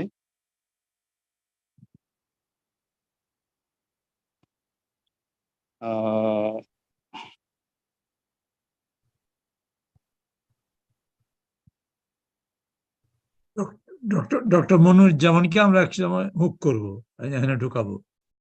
আমাদেরকে মনে হয় আবার আমি জানি না কেন ভিডিওটা অন হচ্ছে না। There is some error maybe. Leave it, just আমি তোমাকে দেখতে চাইছিলাম এটাই আর কি। স্যার আমি আপনাকে দেখতে, আমি মনে হয় স্যার হ্যাঁ ডিপার্টমেন্টে স্যার আমি অনেক আগে গিয়েছিলাম, বাট রিসেন্টলি আমি পিএইচডি করে শেষ। ওকে ইউ ক্যারি অন, যেটা বলছিলা তুমি। জি স্যার। স্যার আমি রিসেন্টলি পিএইচডি করে আসছি জাপানের কিয়োটো ইউনিভার্সিটি থেকে, নিউক্লিয়ার ইঞ্জিনিয়ারিং থেকে। বেসিক্যালি ওইখানে আমি কাজ করেছি nuclear West disposal in geological environment, subsurface environment. So সেখানে মেইনলি সেফটি অ্যাসেসমেন্ট আমি করেছি, যে আসলে বর্তমানে তো রূপপুর পাওয়ার প্ল্যান্ট হচ্ছে বাংলাদেশে একটা giant project.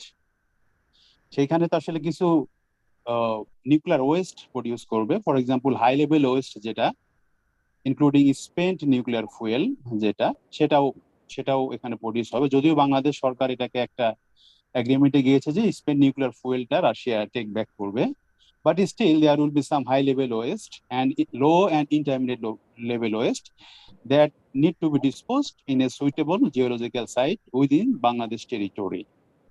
So in that aspect আমি আমার পিএইচডিটা কন্ডাক্ট করি, এবং ওইখানে ছিল যে আসলে এটাকে তাহলে আমি যখন নিউক্লিয়ার ওয়েস্টটা ডিসপোজ করব কোনো জিওলজিক্যাল সাইটে, এবং similar to the carbon dioxide storage, nuclear ওয়েস্টটাও about 1000 metre below the surface এটাকে ডিসপোজ করা হয়। এবং যখন এটা ডিসপোজ করা হয়, এটা তো আসলে একটা সলিড ম্যাট্রিক্স হিসেবে থাকে, ইউরেনিয়াম ফুয়েল যেহেতু। সো ইউরেনিয়াম ফুয়েলটা যখন 1000 মিটারে দেয়া হয়, তখন এটা যেহেতু ওখানে এনভায়রনমেন্টটা ডিফারেন্ট, জিওকেমিক্যাল এনভায়রনমেন্টের উপর ডিপেন্ড করে, এটা সামহাউ ফর এক্সাম্পল যেটা ফল্টের কথা বললো, ফল্টের কন্ট্যাক্টে এসে এটা গ্রাউন্ড ওয়াটারে চলে যেতে পারে, ডিজলিউশন হয়ে গ্রাউন্ড ওয়াটারে চলে যেতে পারে। That would be the very alarming scenario এটা এনভায়রনমেন্টের জন্য। যখনই গ্রাউন্ড ওয়াটারে চলে যাবে, সেটা বায়োস্ফিয়ারে চলে আসতে পারে যে কোনো কারণে, যেটা হিউম্যান এবং লিভিং স্পেসিসের জন্য খুবই ডেঞ্জারাস। সো আমি এই অ্যাসপেক্টে কথা বলছি যে ওদের যে কার্বন ডাইঅক্সাইডের ওরা যেটা বলছে, যেটা প্রেজেন্ট করলো, এটা যখন ওরা যখন ইনজেক্ট করা হয়, তখন সাবসারফেস জিওলজিক্যাল এবং জিওকেমিক্যাল কন্ডিশনটা অ্যাসেস করাটা খুব জরুরি, specially their migration behaviour in the solid phase. Solid phase মানে ইন দ্য মিনারেলস, মানে যখন ওরা কার্বন ডাইঅক্সাইড যদি ইনজেক্ট করা হয়, সেটা একটা পর্যায়ে জামিল বললো যে ক্রিটিক্যাল পয়েন্টে চলে যায়, যেটা মিনারেল ফ্লুইড পর্যায়ে চলে যেতে পারে, সেটা লিকুইড পর্যায়ে চলে যেতে পারে। যখন লিকুইড যায়, say that must try to migrate through the rock. That means ওই রক প্রপার্টিস, রকের ক্যারেক্টারাইজেশনটা আমাদের খুব জরুরি। এবং আমরা মেইনলি এটা সেফটি অ্যাসেসমেন্টের একটা হিউজ একটা স্টাডি, আমরা এখানে বাংলাদেশ অ্যাটমিক এনার্জি কমিশনের একটা গ্রুপ অফ সায়েন্টিস্ট আমরা এটা করছি বলতে just we have started since 5 or 10 years back. আপনারা জানেন এখানে ডক্টর ইব্রাহিম খলিল ভাই ছিলেন, উনি রিসেন্টলি হি পাসড অ্যাওয়ে, উনি খুব ভালো কাজ করেছিলেন। বাট আমরা যারা আছি নতুন কিছু ফ্রেশ গ্রাজুয়েট করে এরা কাজ করছে। সো এটা আমি কেন বললাম, আমাদের এক্সপিরিয়েন্সটা ওরা যেহেতু সিসিএস নিয়ে কাজ করছে, আমাদের একটা রিসার্চ কোলাবোরেশন হতে পারে ওদের সাথে, যেহেতু মোরাললেস রিসার্চ ডাইমেনশনটা scientifically is very related to CCS technology and radioactive waste disposal in geological site. এটা আমার ফার্স্ট, ওদের কাছে হয়তো ফার্দার আমি মানে সেলফ কন্ট্যাক্টে ওদের সাথে আলোচনা করবো। আর যে আরেকটা বিষয় আমি আলোচনা করতে চাই, সেটা হলো এখানে কয়েকজন সিনিয়র স্যাররা কিছু আলোচনা করেছেন যে বাংলাদেশের আসলে প্রসপেক্টটা কি, এটা কি সিসিএসটা কি ট্রেড করা যায় কিনা। ফর এক্সাম্পল নিউক্লিয়ার নিয়ে যেহেতু আমি কথা বলছি, নিউক্লিয়ার আমি জাপানে ছিলাম, জাপান এবং যারা ডেভেলপ কান্ট্রি অনেকেরই এই ওয়েস্ট ডিসপোজাল সাইট নেই, বাট ওরা কাজ করছে। ফর এক্সাম্পল ফিনল্যান্ড এবং ফ্রান্স, ওরা ম্যাসিভ গ্রানাইটে এরকম ওয়েস্ট ডিসপোজ করার জন্য ওরা অলরেডি ট্রেন্স করে ফেলছে, ওখানে লাইসেন্স পেয়ে ওরা অপারেশন পর্যায়ে চলে যাবে। সো ওইখানে শুধু যে ফ্রান্সের ওয়েস্ট রাখা হবে বিষয়টা তা না, ওখানে যে শুধু ফিনল্যান্ডের ওয়েস্ট রাখা হবে বিষয়টা তা না, ওইখানে হয়তো জাপানও ওইখানে ইম্পোর্ট করে ওরা ওই ওয়েস্টটাকে শেয়ারিং বাই পে, একটা শেয়ার্ড একটা সাইট হিসেবে ওরা ওটা ইউজ করবে। এখন আমাদের দেশ আসলে খুবই ছোট, এর সোশিও ইকোনমিক আসপেক্টে যে কোনো নিউক্লিয়ার ওয়েস্ট ডিসপোজাল একটা সাইট অথবা নিউক্লিয়ার ইনস্টলেশনের জন্য একটা সাইট ডিটারমাইন বা সিলেক্ট করাটা খুবই ইম্পর্টেন্ট এবং ভাইটাল, যেহেতু নিউক্লিয়ার এটা সোশিও ইকোনমিক পলিটিক্যাল একটা issue.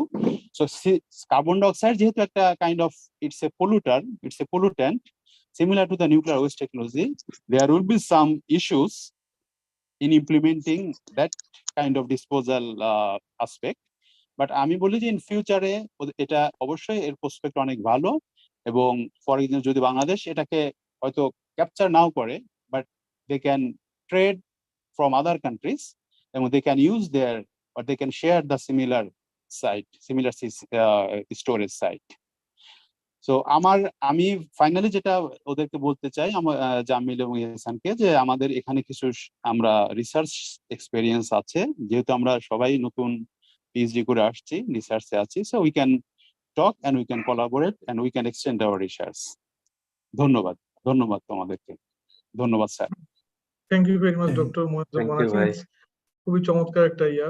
So yeah, I think we can on the side lines discuss. ধন্যবাদ জনাব মনিরুজ্জামান। তো আমি এসানকে বলছি, আরেকজন ইউএসএ থেকে তার এক্সপিরিয়েন্সটা বলতে চাচ্ছেন, তার নামটা এখানে উল্লেখ নাই। তো আপনারা যদি ইয়ে করে প্লিজ ইউএসএ থেকে যিনি আসেন আপনার এক্সপিরিয়েন্সটা যদি সংক্ষিপ্তভাবে বলেন, তাহলে হয়তো আমাদের যারা বক্তা আছেন তারা উত্তর দিতে পারবেন। আমি কাজী তৌফিকুল ইসলাম টগর, শুনতে পাচ্ছেন? ও টগর ভাই, ওকে জি। হ্যাঁ, আমার ভিডিওটা কাজ করছে, আমি সেলফোন থেকে করছি তো, for some reason video is not working. So we can see you. So, you can see, okay. So I was yeah. really impressed with the presentation for Jamil and Hassan. You know, it's a high quality presentation. You guys make things so easy. আমরা যখন এদেশে আসি বাংলাদেশ থেকে, we had to struggle যখন university গেছি যে মানে to fill up the gap between what we learned back home and what you're going to study in the United States. You know, I trained as a structural geologist. So the first class I went, they talk about stress and strain. We never studied back home.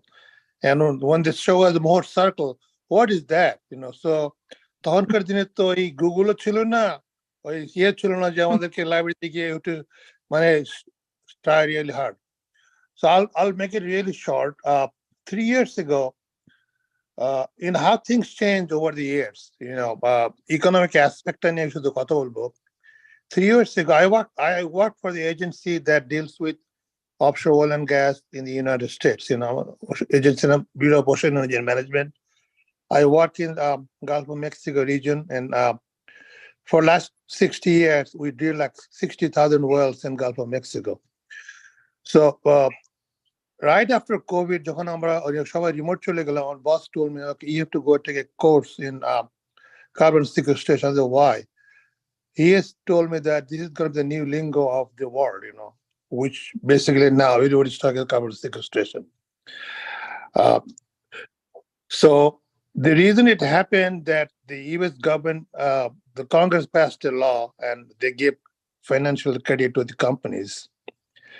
And that's why all the companies are interested to store those carbon in the offshore Gulf of Mexico.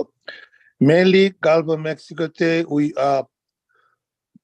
at present time, they're still working on regulations, how to regulate the leases.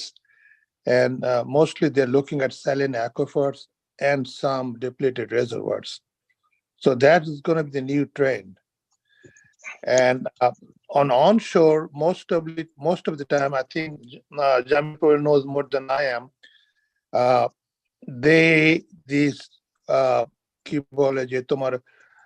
power plants have their own disposal wells. So what they capture from the power plant, they dispose in their own facility. And there is like few in places, like in Mississippi, they pipe it through pipeline and dispose out of sight. But in the Gulf of Mexico, it will be like things, you know, they brought in like somehow, mostly in pipelines. So that's the new trend. And I think in the next 2 to 3 years, they'll start leasing offshore blocks for carbon sequestration. That's all I can say.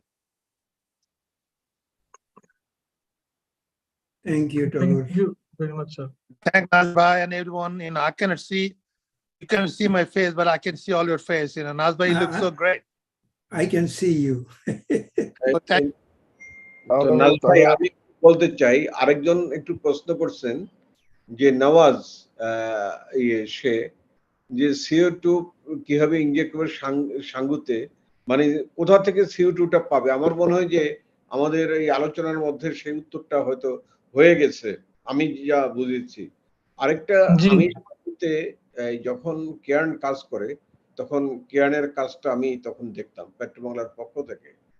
সেই সময় যে seismic বা যে drilling হলো, তার একটা new concept নিয়ে আসলো যে এই সাঙ্গুর করে গ্যাস চিমনি, সেটা আমাদের কাছেও একটা নতুন ছিল সেই কনসেপ্টটা।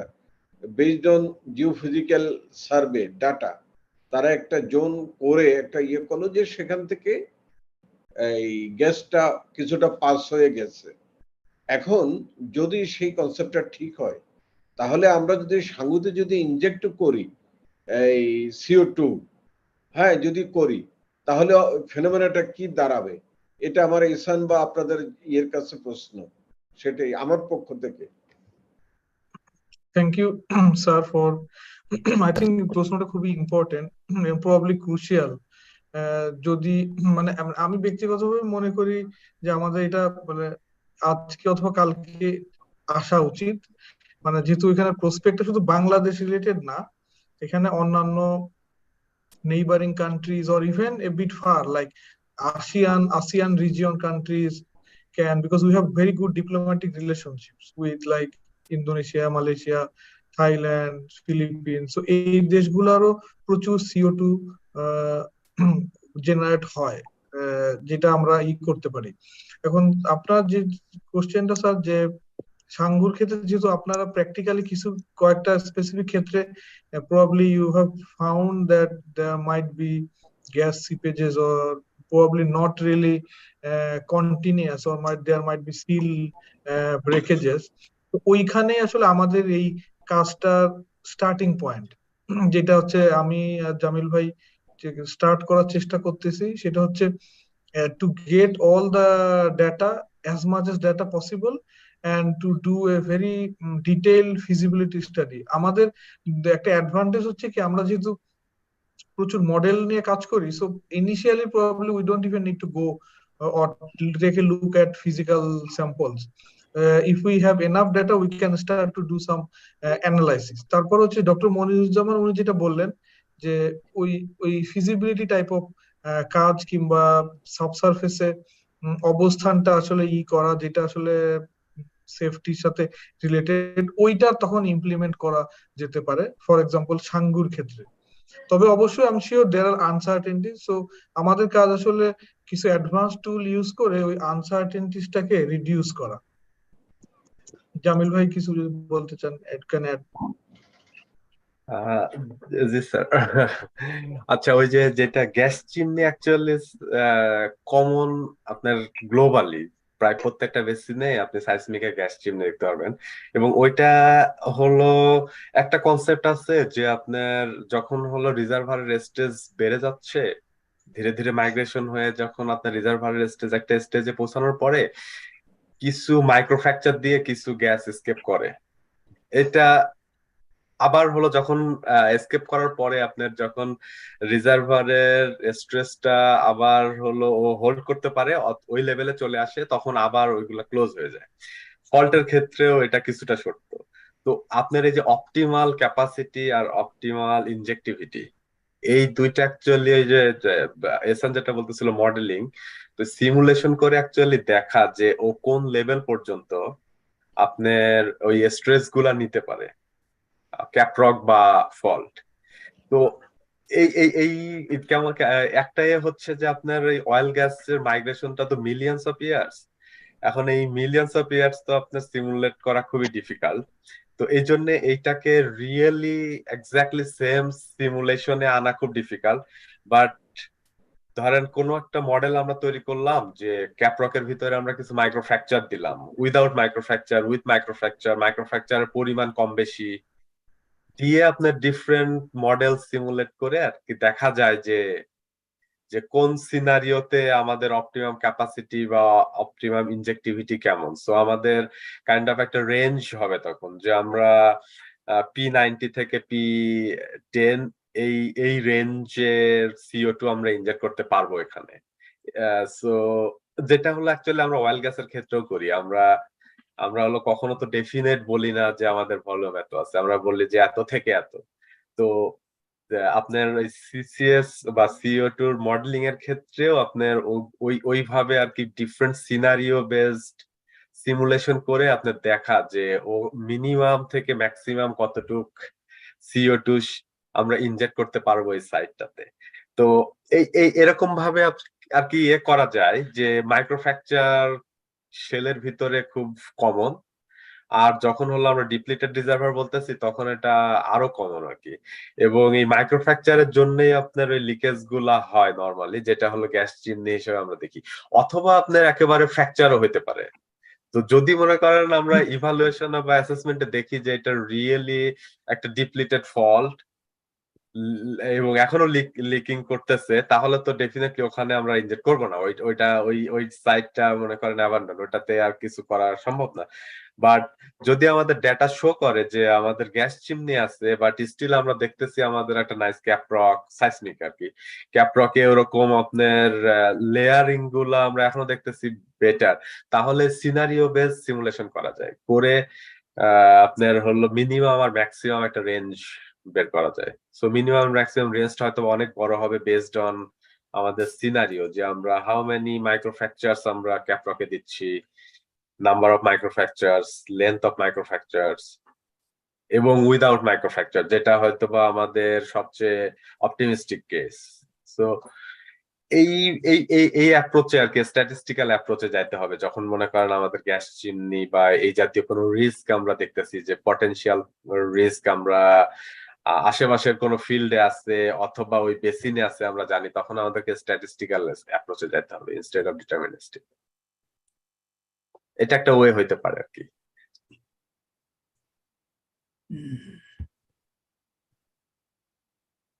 আমি একটা জিনিস শেয়ার করতে চাই। থ্যাংক ইউ জামিল, জামিল এবং এহসানকে দুইজনকেই ধন্যবাদ। আমি আমার পরিচয় দিই, আমি মোহাম্মদ মিজানুর রহমান, আমি প্রিন্সিপাল জিওফিজিক্স হিসাবে ইকুইনরে চাকরি করতেছি ফর 17 ইয়ার্স। আমি বদরুল ইয়ং স্যারের ছাত্র, আমি 26 ব্যাচ জিওলজি ডিপার্টমেন্ট। তো আমি এখানে একটা জিনিস আমরা শেয়ার করি, অ্যাজ এ জিওফিজিসিস্ট আমরা শ্যালো গ্যাস পাইলট করি সাধারণত, এবং ওইখানে আমরা শ্যালো গ্যাসের ওইখানে পাইলট করার সাথে সাথে আমরা আসলে এফআইটি টেস্ট করি, ফ্র্যাকচার। ওইখানে আমরা দেখি আসলে ওদের ইন্টিগ্রিটিটা কিরকম, আমাদের জিও মেকানিক্যাল স্ট্রেস স্ট্রেন কতটুকু আছে। এগুলো দেখার পর আমরা দেখতে চাই যে আসলে এটা ইভেন আমরা যখন অনেক সময় দেখা যাচ্ছে আমাদের ক্যাপ্রক গুলো কতটা স্ট্রং, সেগুলো আমরা টেস্ট করি। তো সবকিছুরই ব্যাপার স্যাপার আছে, যে এই আনসার্টেনিটি অনেক বেশি থাকে অনেক সময়। তো এই আমাদের যেটা মেইন ফোকাস থাকে এখন, যে আমরা যখন সমস্ত কিছু পরীক্ষা করার পর, আমাদের সিমুলেশন করার পরও অ্যাজ এ জিওফিজিসিস্ট আমরা অলওয়েজ চাই যে মনিটরিং, এবং মনিটরিং এর মাধ্যমে আপনারা বুঝতে পারবেন যে আসলে এটা আসলে কতটুকু সম্ভব করা, আর কতটুকু কিভাবে, যে জামিল দেখাইছে যে কিভাবে প্লুমটা মাইগ্রেট করতেছে, এটা কিন্তু আমাদের এস্টিমেটেরও ছিল না যে আমরা এত দ্রুত আমাদের প্লুমগুলো মাইগ্রেট করবে। তো কিছু কিছু ক্ষেত্রে এই যে P90 P10 এগুলো ব্রেক করে, তো এগুলো সবসময় আপডেটেড থাকতে হয়, এবং এই জিনিসগুলোকে আপডেট করার জন্যই যেটা আমরা বলি 4D সাইসমিকের মাধ্যমে আমরা অনেক কিছু জানতে পারি, প্লাস আমাদের জিও মেকানিক্যাল যে স্ট্রেস স্ট্রেইন সেটা আমরা ক্যালকুলেট করতে পারি। আর আমার কাছে একটাই প্রশ্ন জামিল এবং এহসানের কাছে, যে বাংলাদেশে আমাদের যে সাইসমিক আছে সেগুলো কতটা potential for base line seismic, এবং আমরা কি স্টিল প্রিপেয়ার্ড ফর 4D? আর যদি আমরা 4D করি সেটা আমরা কিভাবে করব, সেটা কি পার্মানেন্ট মনিটরিং অর নট, যদি তোমাদের কাছে কোশ্চেনটা থাকে। আচ্ছা, থ্যাংক ইউ ভাইয়া for I think it's very crucial question. আমি বাংলাদেশের অ্যান্সারটা একটু দেই, আমি শিওর জামিল ভাই একটু অ্যাডিশনাল করতে পারবেন। যেহেতু আমাদের কারেন্ট সাইসমিক যেগুলো শর্ট করা আছে, ধরেন অনশোর অথবা অফশোর, সেইটাতেও আসলে করা সম্ভব। কারণ কিভাবে, because now we are introducing machine learning algorithms, like currently I am actually developing an algorithm like called expectation maximization algorithm. So এটা হচ্ছে আমরা একটা ম্যাক্সিমাম লাইকলিহুড এস্টিমেট করি স্ট্যাটিস্টিক্যাল একটা মডেল দিয়ে। সো এটা আমরা দুবাইতে COP28 এর একটা সম্মেলনের জন্য প্রেজেন্ট করতে যাচ্ছি, most likely end of this year. So এইটা দিয়ে আপনি খুব মডারেট টু লোয়ার কোয়ালিটি সাইজমিক থেকে অনেক ইনফরমেশন এক্সট্রাক্ট করতে পারেন। If you have some other additional data, like can be 2D seismic as well, like we tested it in UTP, like আমরা একটা normal very low quality একটা মানে ছোট low quality না, there are a lot of noises in the data, one seismic section 2D, from 3D we made a 2D line, and then we tried to see how much information we can get in terms of লিথোলজি। আমাদের প্রথম টেস্টটা ছিল লিথোলজি predict করা।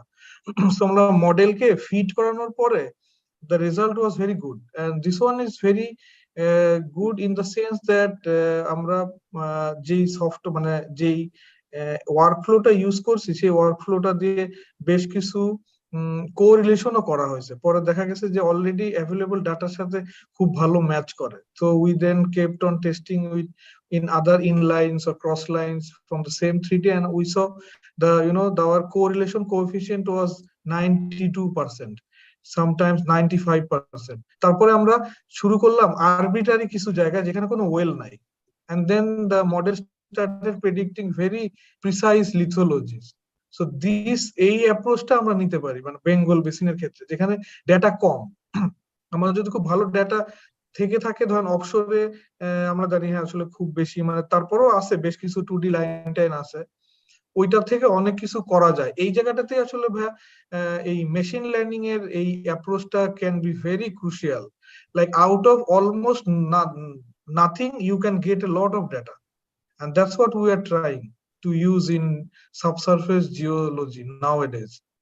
So আমরা Bengal basin এটা use করতে পারি, এই জন্য আমরা একটা আশাবাদী যে আচ্ছা অল্প কিছু ডেটা থেকে we can start, and then we can also gather other resources, because এটা ঠিক সাইজমিক it takes millions of dollars, মানে আমরা বললেই তো কেউ সাইজমিক নিবেও না।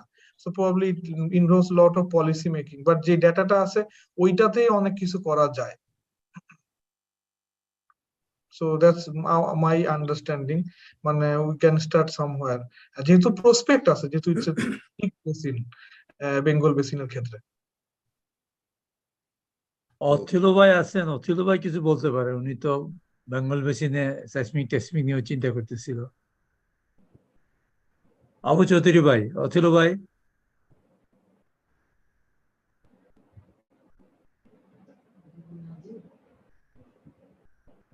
আসছে, অথিল ইজ কামিং। অথিল ভাই একটু আনমিউট করে নেন। করলাম তো, শুনতে পাচ্ছেন? জি জি, দেখা যাচ্ছে। শোনা যাচ্ছে? না, আমার ছোট্ট কথা শুধু যে we cannot underestimate the strength of good quality data we need for this kind of work that been proposed. তো এটা তো যেটা বলা হলো COT reactive agent আর কি, considering the risk it has and also the complexity with the work. It's amazing যে it has to be a major teamwork, যেখানে geology, geophysics, engineering সবকিছু একসঙ্গে একত্র করে কাজ করা আর কি। আর seismic, definitely seismic itself, যে oil and gas exploration যে seismic 2D 3D খুব very accurate high standard data is required for accurate exploration. তো সেখানে যে ধরনের রিস্ক আমাদের ইনভলভ এই সিকুয়েস্ট্রেশনে, তো তাতে আমাদের ওই we have to have very good quality seismic data, যেটা অফশোরে is almost not there. আর অনশোরে যেগুলো আছে, অনশোরে কিছু আছে হয়তো কিছু কিছু ফিল্ডে আর কি, কিন্তু অনশোর তো আর গভর্নমেন্ট অ্যালাউ করবে না আর কি। তো এই সিচুয়েশন, বাট হাউএভার যেটা বলা হয়েছিল যে একটা স্টার্টিং পয়েন্ট, সার্টেনলি দেয়ার স্টার্টিং পয়েন্ট, আর এটা ইটস নিউ অলমোস্ট, যদিও ইউএসএ তো অনেকদিন থেকে এটা শুরু করেছে, কিন্তু still there's a lot of learning involved in it, because এটা যে রিস্কটা ইনভলভ আর কি, এটা চিন্তা করলে আর কি। তো একটা জিনিস যে we can make a start, but certainly we need very good quality data to make it a commercial success. এইটুকুই আর কি। আমাদের এক ভাই আছেন যিনিরা, but I congratulate the two speakers and the young guys. You have taken up such great projects, and it has a huge future. And then you are involving yourself into it. And I'm actually next week Houston, I'm Houston International Imaging Conference, so I'm going to that, and there's a lot of talk on carbon storage, carbon dioxide storage and all that, so I'll be attending all that. But yeah, certainly is a huge major topic, and again I congratulate you that you're involved in it, and it certainly has a great future. Yeah. Thank you. Yeah. That is the new trend, carbon sequestration. And আপনি যেটা বললেন, I agree with you. Offshore কিন্তু আপনার storage এখন পর্যন্ত হয় নাই, mostly enhanced oil recovery আর কি. So they have some experience from that, but US offshore there is no well yet, because mostly এখন enhanced oil recovery হিসেবে কাজ করে আর কি, carbon dioxide.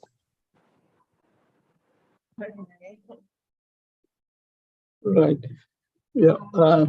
So anyway, I think I took a bully. Actually, there's some guest in my house now, so I had to go. I took him downstairs. Yeah. But yeah. And at Bangladesh seismic যেটা এখন হচ্ছে 2D multi-client. So this is the first of a kind. Kintu it itself is a 2D now, right? So it হলে এবং এটা যে access করা যায়, তো এটা অনেক কিছু open up করবে, not only oil and exploration, also the project that you're talking about, if the government lets you allow access the data.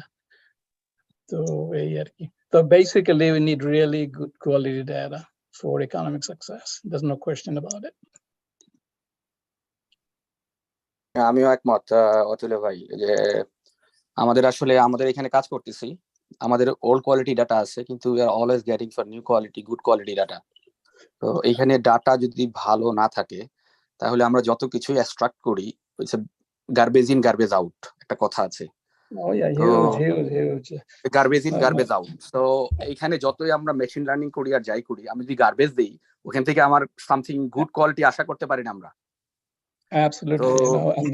আমাদের এখানে যেটা হয়, যেটা হচ্ছে আমরা আসলে good quality data not only, আর আমাদের একটা জিনিস হচ্ছে যে কোয়ালিটি ডাটা থাকতে হবে, আবার শ্যালো যেটা থাকতে হবে। আবার অনেক সময় দেখা যায় আমাদের প্রচুর অ্যাটেনুয়েশন হয়, প্রচুর আমাদের মাল্টিপলস থাকে, অনেক কিছুই আছে এখানে involved সাইসমিকে।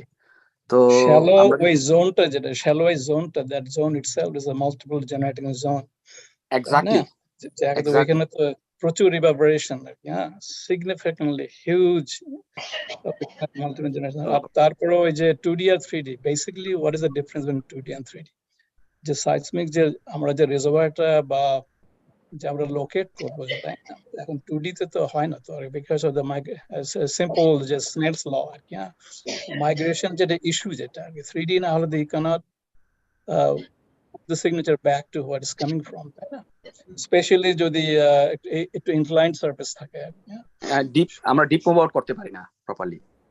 Exactly, we cannot imaging হয় না, এটা লোকেশন হয় না। সুতরাং very good 3D data is required, very dense 3D data is required ঠিক মতন করার জন্য। সুতরাং no question, and that's a very good point. R shallow এই জোনটাই তো হিউজ মাল্টিপলস রিভারবেরেশন ভর্তি আর কি, রিভারবেরেশন ভর্তি আর কি। তো ওই জোনটা এটা সবচেয়ে নয়েজি জোন আর কি। তো সেটাই আর কি, সেজন্য it's a great effort, no question. We have to start somewhere, কিন্তু we cannot undermine the need for very good quality data to avoid any risk or to be economically successful. Yes, I agree. কারণ আমাদের কোথা থেকে শুরু করা উচিত? We should start from somewhere. Yeah, exactly. There's no question about it. Yeah. Definitely. Yeah. That's right. ধন্যবাদ। আহাদ ভাই, Nazim please. আহাদ ভাই কি কিছু বলবেন? আহাদ ভাই তো আছেন।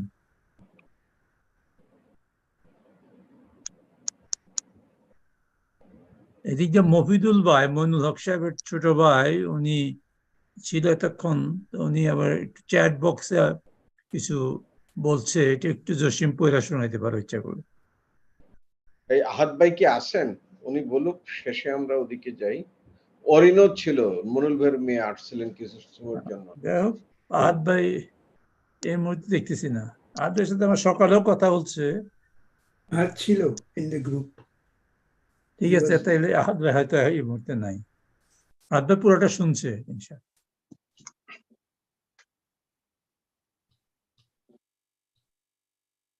মফিদুল ভাইয়ের লেখাটা একটু দেখছি।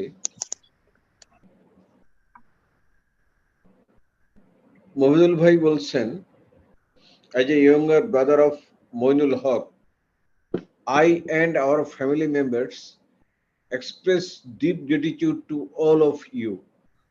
The tribute you paid to him by sharing of knowledge and expertise of geological science is a great recognition of contribution Moinul Haq made in promoting young geologists and expanding knowledge for national development. You are carrying his legacy. Wish all of you success in your professional life, Mofidul Haq. Thanks. জি, তাহলে আমাদের concluding পর্যায়ে আমরা যেতে পারি, synopsis করে আমাদের। টিপু ভাই মনে হয় একটা রিমার্ক দিয়েছেন।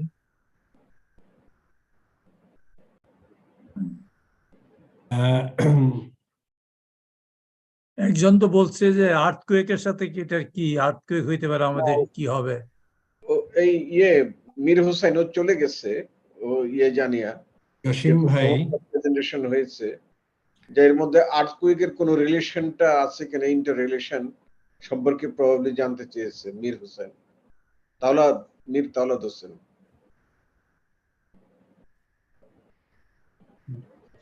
জসিম ভাই, ইয়েস প্লিজ, একটু কথা বলতে চাই, 1 minute. So far this platform has been doing great. আমি যেটা বলবো যে আমরা যদিও মূলত petroleum focus, but now we are bringing all the advanced concepts with new generation experts, skilled people. True. আলোচনা অনেকখানি হয়েছে, আমরা অনেক কিছু জানতে পেরেছি, কিন্তু আমার মনে হয় যে এখন আমাদেরকে we should develop some kind of action also, মানে অ্যাকশন প্ল্যান। সো আমার প্রপোজালটা হলো যে আমাদের অনেক অগ্রজ এবং অনুজ আছেন যারা বাংলাদেশ, এই ইউএসএ, কানাডা, নরওয়ে, মালয়েশিয়া বিভিন্ন জায়গায় কাজ করছেন। আমরা কিন্তু হয়তোবা অনেকেই তাদের ডিটেল এক্সপার্টিস আমরা জানিও না, হ্যাঁ। এবং এই প্ল্যাটফর্মের বাইরেও আমি অনেককে জানি who are doing great, there's no doubt.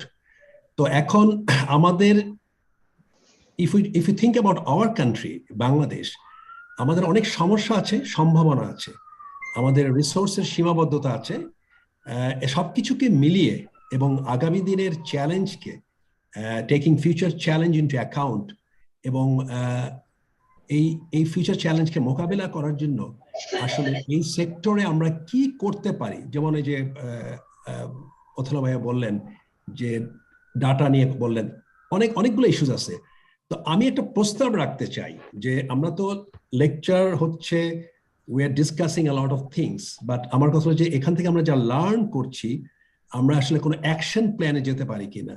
So আমার এটা সম্পূর্ণ নিজস্ব ভাবনা। আমি একটা প্রস্তাব রাখবো যে আমি বলবো যে বদরুল ইমাম স্যারকে আমি অনুরোধ করব এই ফোরামের মাধ্যমে যে স্যার যদি একটু লিড নিয়ে একটা গ্রুপ ডেভেলপ করতে পারেন, যে experience, skill, new technology, etcetera, what are the challenges in the coming days, how to tackle those things, এবং যেটা ডক্টর মনিরুজ্জামান বললেন, ডক্টর আমিনুল ইসলাম বললেন যে এগুলো করতে গেলে আবার আমরা অন্য কোনো রিস্ক ফেস করবো কিনা, এই সমস্ত কিছুকে চিন্তা করে এই যে বিভিন্ন ভেরি স্পেসিফিক স্কিলস যে আমাদের আছে, মানে not only broad spectrum, very specific skill, আমার মনে হয় যে এটার একটা আউটলাইন তৈরি করে আমি বদরুল স্যারকে অনুরোধ করব যে একটা গ্রুপ যদি ফর্ম করা যায় এবং আপনারা যদি একটা অ্যাকশন প্ল্যান ডেভেলপ করতে পারেন যে আগামী দিনের বিশ্ব climate change etcetera energy issues এবং বাংলাদেশকে নিয়ে আমাদের যে সমস্যাগুলো সেগুলোকে ট্যাকেল করার জন্য আসলে আমাদের কি করণীয়। সো যে কোনো কিছু করতে গেলে সময় লাগে, বাংলাদেশের মতো দেশে আরো বেশি সময় লাগে, but at some point we have to start based on all these learnings এবং taking all the experts and skilled people working across the globe. So একটা অ্যাকশন প্ল্যান ডেভেলপ করলে দেখা যাবে যদি আমরা অ্যাকশনে যেতেও পারি it will take another 5 or 10 years. So এটা আমার একটা humble request to the forum and also like to Badrul Imam sir very specifically. So sir, could you please like come up with a kind of একটা outline যে ধরেন কিভাবে একটা action plan করা যায় এবং আমরা এখান থেকে শুধু আলোচনার থেকে লব্ধ জ্ঞানটাকে নিয়ে আমরা how we can proceed for our future. So that is my humble proposal. Thank you.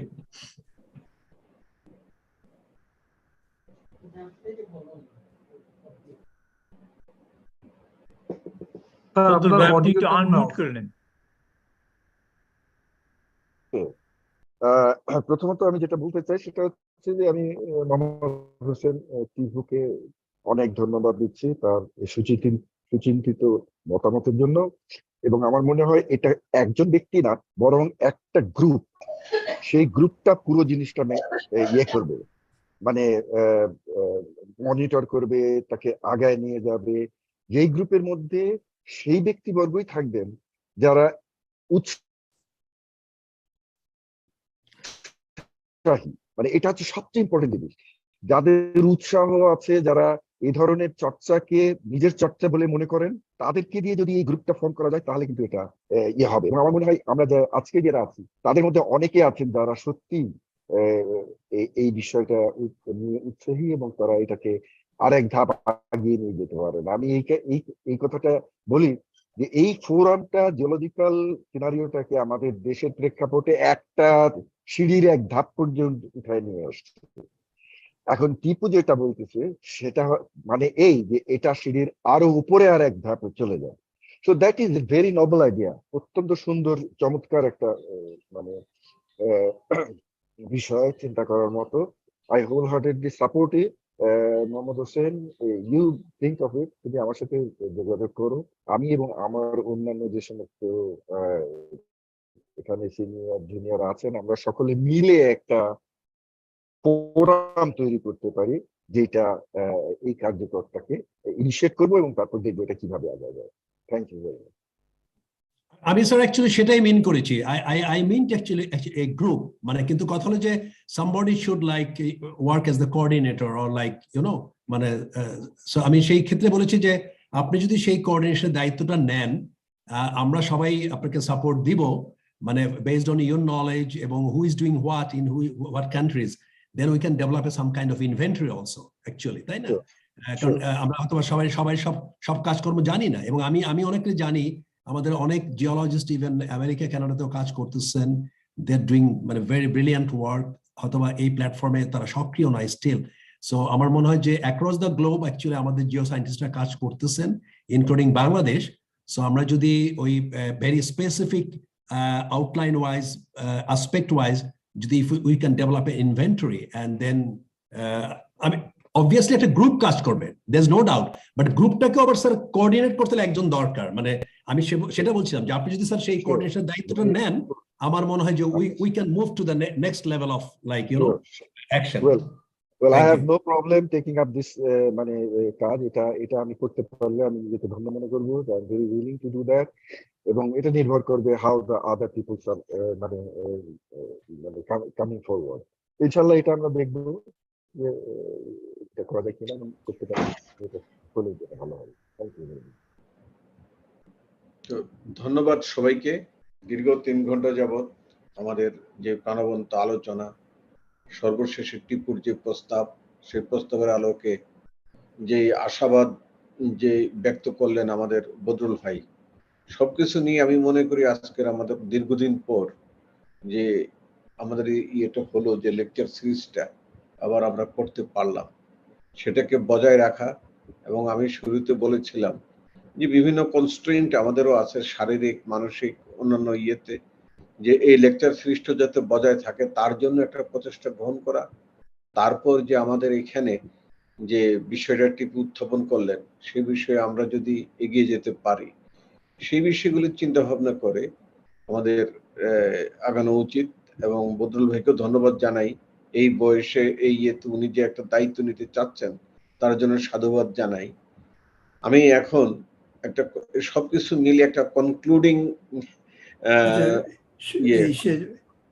Tajin আছে বোধহয়, ওকে কিছু বলবে কিনা? লন্ডন থেকে, ইংল্যান্ড থেকে জয়েন করেছে, আমার মনে ওর একটা মেসেজও পাঠাবে। দেখা যাচ্ছে, জি, ওকে, প্লিজ তাজিন কথা বলবে। আসসালামু আলাইকুম চাচা। না, আমি আর সময় নিব না, আমি টেক্সট মেসেজ এর জন্যই পাঠিয়েছি। আমি একটু দেরি হয়ে গেছে ঢুকতে, সরি। না, সবাইকে আমার সালাম আর অনেক অনেক ধন্যবাদ প্রেজেন্টারদেরকে। আমি নিজেও আসলে পিএইচডি করছি, পিএইচডি শেষ মুহূর্তে আছি, তো খুবই একটা টাইট টাইমিং এর মধ্যে। ও ওকে, আমি ভিডিওটা অন করতে চাই না। এনিওয়েজ, যাই হোক, খুব ভালো লাগলো আজকে। আসলে একটা এই সময়টা আসলে অনেক আব্বার কথা মনে হয়। তো আজকে আমি চিন্তা করছিলাম যে আসলে আমার বড় ছেলে পেয়েছে, কিন্তু ছোট জন নানাকে পায়নি। তো কিন্তু সে দেখতে অনেকটাই নানার মতো।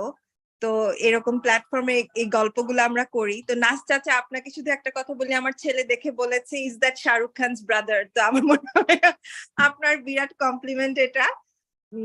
এনিওয়েজ, ও বারবার জিজ্ঞেস করে যে এটা কি হচ্ছে স্মরণ সভা, তাহলে এত লেকচারস কেন হচ্ছে? তো আমি ওকেই বলছিলাম যে এটাই নানার প্যাশন, এটাই ছিল, এটাই তার ফিল্ড অফ ওয়ার্ক। এই ডিসকাশন গুলাই হচ্ছে গিয়ে তার জন্য সবচেয়ে বড় ট্রিবিউট। এবং সবাই দোয়া করবেন আব্বার জন্য, যেখানে আছে যেন ভালো থাকেন। আর আল্লাহ আপনাদের সবার ভালো করুক। অনেক ধন্যবাদ যে এই তৃতীয় বছরেও এসে যে একটা অনুষ্ঠান আপনারা অর্গানাইজ করেছেন, সবাই এসেছেন, এজন্য অনেক অনেক ধন্যবাদ। আমাদের জন্য খুবই অনেক খুশির এবং গর্বেরও ব্যাপারটা, আর খুবই হাম্বলিং, খুবই অনার্ড ফিল করি সবসময় এটার জন্য যে এরকম জ্ঞানী গুণী মানুষদের মাঝে আসলে আব্বা ছিলেন এবং তারা উনাকে এখনো মনে রেখেছেন। Thank you. Thank you so much. Jasim ji, আপনি কনক্লুডিং যে ভাষণটা আপনার কাছে আশা করি আগামীতে সবাই আমরা এগিয়ে যেতে পারি। ভাই, আপনি তো কনক্লুডিং ভাষণ দেবেন, তার আগে কি আমি 40 সেকেন্ড সময় পাবো? Sure sure. আচ্ছা, না, বিষয়টা আমরা তো এতক্ষণ খুবই জ্ঞানগর্ভ এবং হেভিওয়েট কথাবার্তা বললাম, অত্যন্ত ভালো লাগলো সবার কাছে, নিশ্চয়ই আমার মতনই। তবে শেষে আমি একটা লাইট ওয়েট কথা বলে শেষ করতে চাই। এটা relating to one of the speaker, সেটা কথাই আমার অতি প্রিয় ছাত্র এহসানুল হক সম্পর্কে। ও যখন সেকেন্ড ইয়ারে পড়ে তখন আমি এবং আমার অন্য কয়েকজন টিচার লক্ষ্য করলাম সে ক্লাসে, কনজিকিউটিভ ক্লাসে আছেন। তখন আমরা একদিন ঠিক করলাম যে যখন আবার ফেরত আসে ক্লাসে, তো আমরা জিজ্ঞেস করবো, তুমি কোথায় গেছিলা, তুমি গত 2টা ক্লাস করো নি কেন, বা 3টা ক্লাস করো নি কেন? Because he was A brilliant student, আমরা জানি। সে একদিন বলছে যে স্যার, আমি দুবাই গেছিলাম, ওয়াই, একটা কনফারেন্সে। Second year student went to Dubai for a presentation kind of thing. আমাদের কাছে এত ভালো লাগলো, মানে we were মানে লাফিং, লাইক আমি আর হোসেন মনসুর পরে ওকে নাম দিয়েছিলাম প্রফেসর ইহসান, বিকজ হি ওই সময় থেকেই কিন্তু তার দৃষ্টিটা ওই রকম বহির্মুখী। তো আমি আজকে ইহসানের কে দেখতে পেয়ে, এবং অনেকদিন দেখা হয় না, ও আমার খুব ক্লোজ ছিল, এবং তা শুনে আমি রিয়েলি গ্রেটফুল এবং খুব সন্তুষ্টি প্রকাশ করছি। আমি দোয়া করি এহসানুল হক, জামিলুর রহমান, ওরা যেভাবে এগিয়ে যাচ্ছে, ইনশাল্লাহ আরো অনেক পথ বাকি আছে তোমাদের জীবনের। Thank you very much sir, really flattered যে স্যার আপনি এটা মনে রাখছেন যে ওই সময়ের, মানে স্যার এখনো আমার কাছে মনে হয় যে it was like yesterday. I mean, I cannot express. এবং আসলে আপনাদের দেখেই, আমাদের সিনিয়রদেরকে দেখেই আসলে আমরা এত দূর, মানে জানি না কত দূর আসছি, but I think the journey continuous. So we continue to look up to all of you. So include you and all of our respected seniors. I think we will keep on learning, and আমরা যতটুকু contribute করতে পারি, we will try. So thank you very much, sir, for this, and like I think speechless.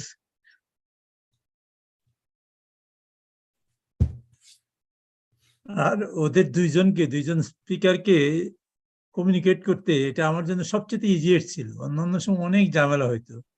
ওদেরকে যখনই যা চাইতাম, একজন হয়তো আমার 40 বছরের ছোট, আরেকজন 30 বছরের, যখনই যা চাইতাম সাথে সাথে একটা উত্তর পাওয়া যেতাম।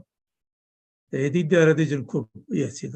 বোঝা গেছে আমাদের বয়স বাইরে গেলে আমরা একটু পাকা হয়ে যায়, ওরা এখনো কচি আছে। Thank you very much.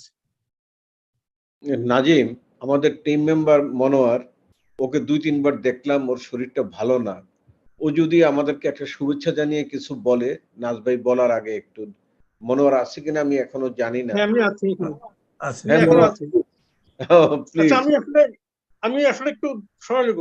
কারণটা হচ্ছে যে আমি কেন হবিগঞ্জের কথা বলছিলাম, আপার স্ট্যান্ডার্ডের কথা বলছিলাম, যে কুড বি ক্যান্ডিডেট। এটা টেকনিক্যাল একটা করতে পারে, কোনো ছাত্রকে দিয়ে মাস্টার্স একটা থিসিস করতে পারে যে এটা candidate as a technical candidate হতে পারে কিনা। আমি কেন বলি, আপার গ্যাস সেন্ট যেটা, ওটার 1200 মিটার, 11 থেকে 1200 মিটার নিচে, তার উপরে স্টিলটা হচ্ছে আপার ভ্যালিশের 100 to 120 metre, talking in the tune of 350 metre feet ঠিক একটা।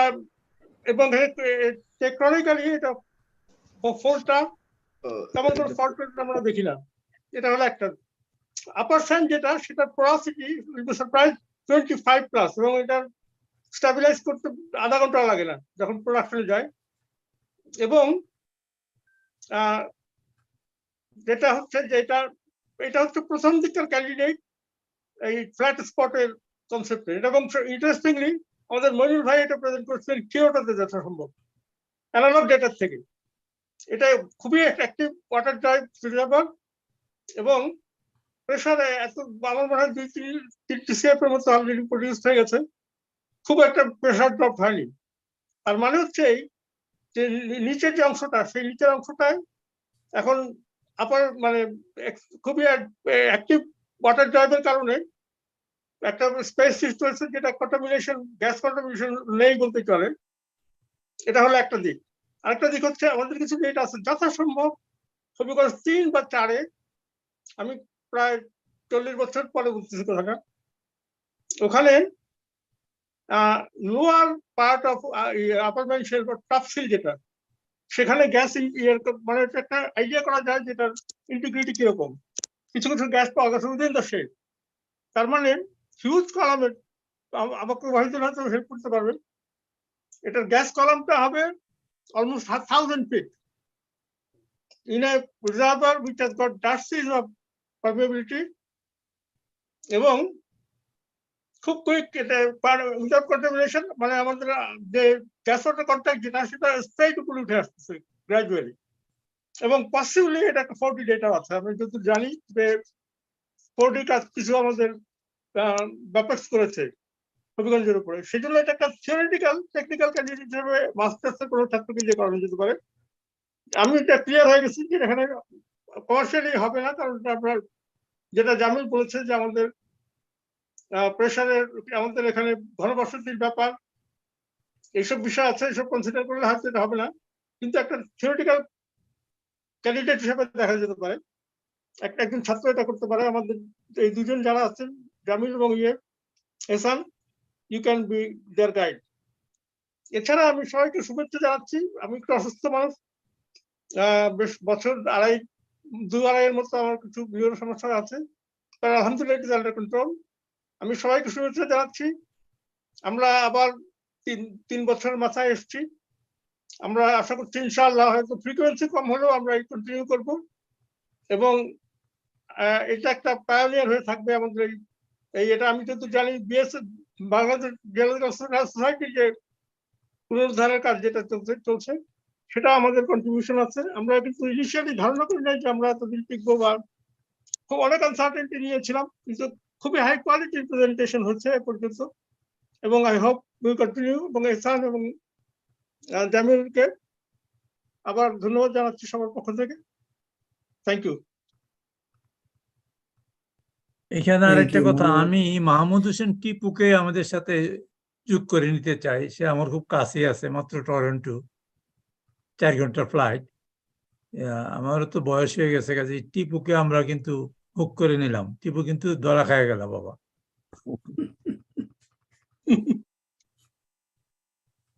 আমি 2 সপ্তাহ টরন্টো গেছিলাম, কিন্তু টিপুর কথা ভুলে গেছি। ইনফ্যাক্ট এত ব্যস্ত ছিলাম, I didn't have time to. না না নাজিম ভাই, অ্যাকচুয়ালি ওকে, থ্যাংক ইউ। ধরা খাওয়ার কিছু নাই, কারণ আমি তো I have always been with the community, I mean since I was first year student. ঠিক আছে। না টিপু, তোমার এই কথাটা যখন তুমি বললা যে বিভিন্ন বিষয় আমরা তুলে ধরতে পারি হায়ার আপে, আমার তখনই মনে পড়লো যে আমার মনে আছে, যতদূর মনে পড়ে, বিচ স্যান্ড নিয়ে যখন প্রেজেন্টেশন হচ্ছিল, তখন দেখানো হচ্ছে যে অনেকগুলো স্থাপনা আছে, হোটেল আছে, যেগুলোতে হাই মানে অ্যাকসেপ্টেবল পর্যায়ে থাকলে খুব হাই রেডিয়েশন দেখা গেছে। সুতরাং এটা ধরা যেতে পারে যে আমরা যদি এটা তুলে ধরি সরকারের কাছে, যে এই ধরনের স্থাপনা, বিশেষ করে মানে যেখানে গ্যাস মানে হেভি মিনারেলস আছে, সেসব জায়গায় আমাদের সার্টিফিকেট দিতে হবে। যে অ্যাটমিক এনার্জি কমিশনের যারা কক্সবাজার আছে, তাদের সার্টিফিকেশন লাগবে। গুরুত্বটা কিন্তু আস্তে আস্তে নিজেদের ঢাকঢোল পিটাতে হয়। আমার মনে হয় এটা করা যেতে পারে। তখনই আমার কিন্তু কথাটা মনে হয়েছে। রাইট মনোহর ভাই, এক্স্যাক্টলি। আপনি সুস্থ থাকেন, দোয়া করি। হ্যাঁ,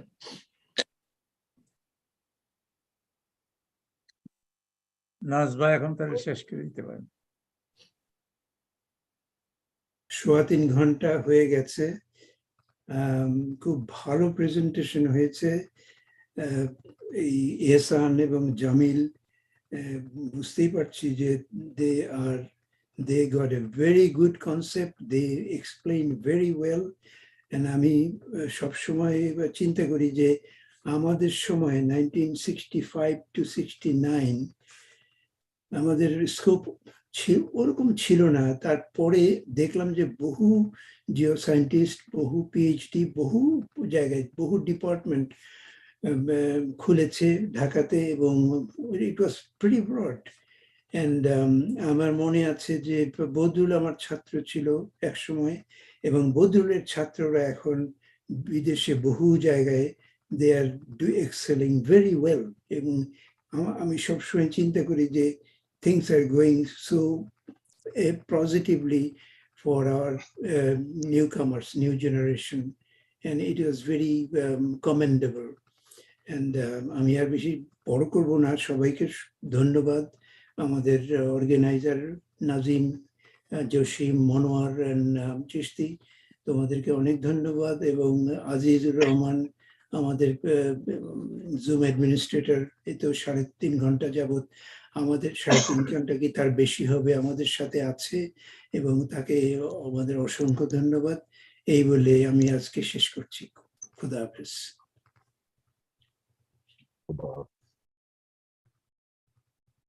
বদরুল, তোমাকে খুব সুন্দর লাগছে। আপনাকেও